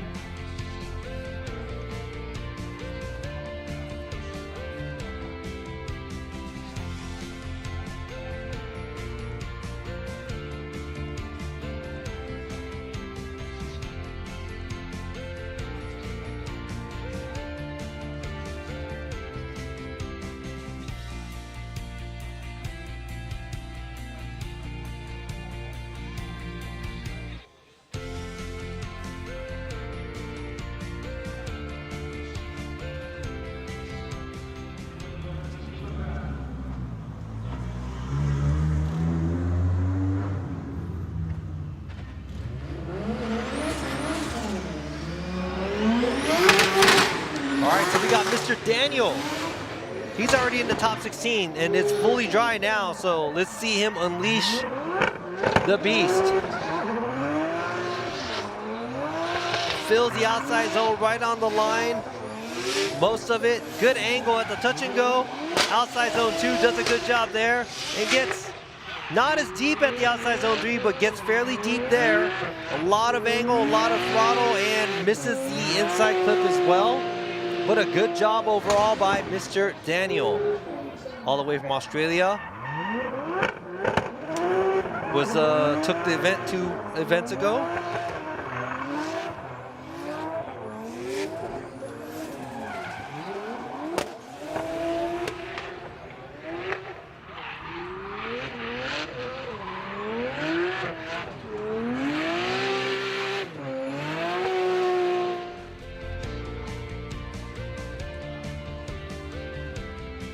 right.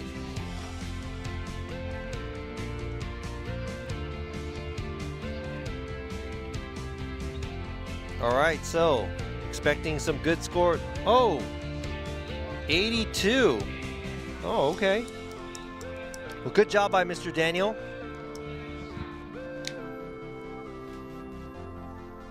It was a clean run. I agree. All right, now we have 2 more drivers to finish off this qualifying session of FDJ2 here, and it is Koji Nagase from Team Kazama in his IS350 convertible. Boom, nice flick. Going to the outside zone 1. Oh, a little bit of a wobble there, not going to the outside line, missing the outside touching area.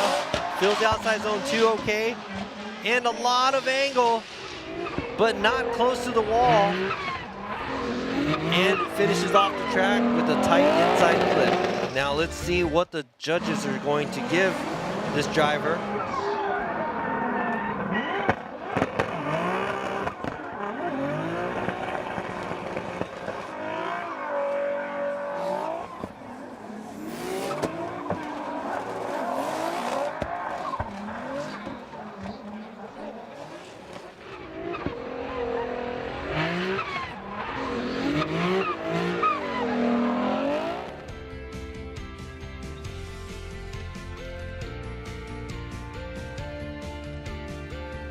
All right, I was just watching the run, but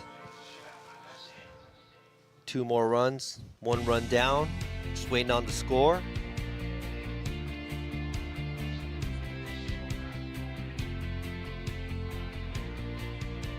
All right, so let's see what Nagase got. 87. 87.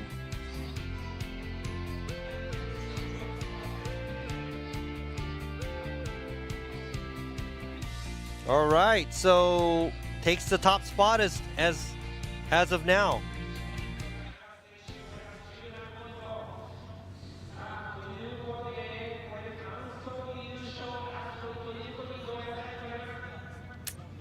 All right, so the last driver is Harry Yoza.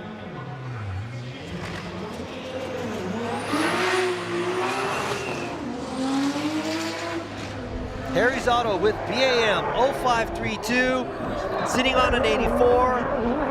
Yoza dipping a tire at outside zone 1. Doesn't fill the touch and go area. Does a switchback at a different place. Misses the outside zone 3. And finishes off the track.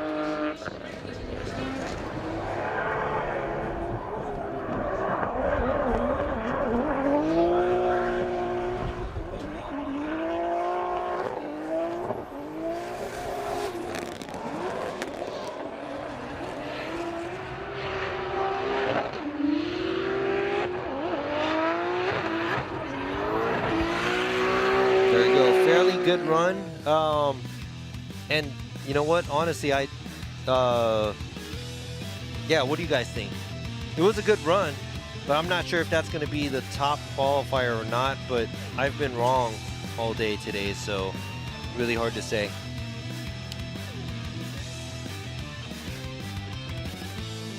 Oh, 83.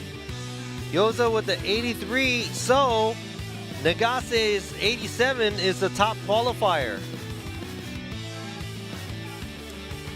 Good job by all these drivers. And unfortunately, all the drivers that didn't make it into the top 16, they were knocked out for the weekend.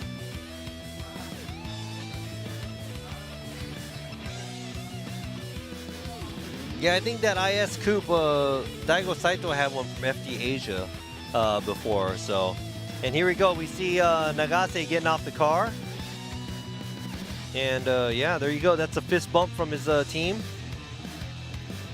And we are done officially with the FDJ2 qualifying session. So that's gonna be it for us here in Okayama for today. They will run the practice for FDJ this afternoon, and they're practicing for tomorrow. And tomorrow we will be doing the top 16 first in the morning, and we will be doing the qualifying in the afternoon for Formula Drift Japan. And on Sunday we'll be doing the top 32, then the top 16, and we will be crowning the winner of the round and also celebrating the winner of the championship. And I think right now we already know who the championship is for Formula Drift Japan, but we're gonna go ahead and re-announce it tomorrow. So what do y'all think? Yeah, I was being very nice on the live stream. I think I did a good job. Thank you guys. And if you want to hear more of us tomorrow, go ahead and you can do that.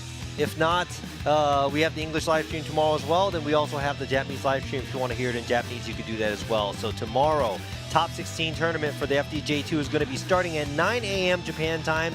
So don't miss it. Make sure you're back and come and say what's up. Give me some more comments again. Thank you for sticking around today. And I had a great time with you guys, and thank you for keeping it fun for me as well. So really appreciate it. And, you know, thank you for the support. So this is the Yokohama Tire presents Formula Drift Japan FDJ2 qualifying round here at Okayama, round 6. I think we're going to leave it here, and we'll see you guys tomorrow. Don't miss the live stream. Thank you, and good night, good morning, and everything to you guys. Take care. Good night. Bye-bye.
ultimate lubricant.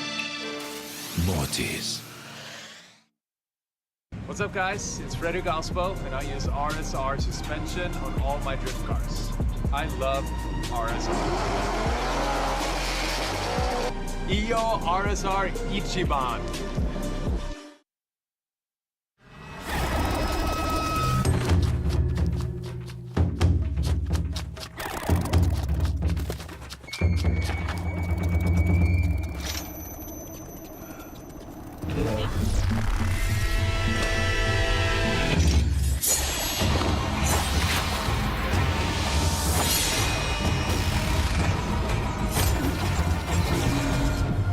Made in Japan.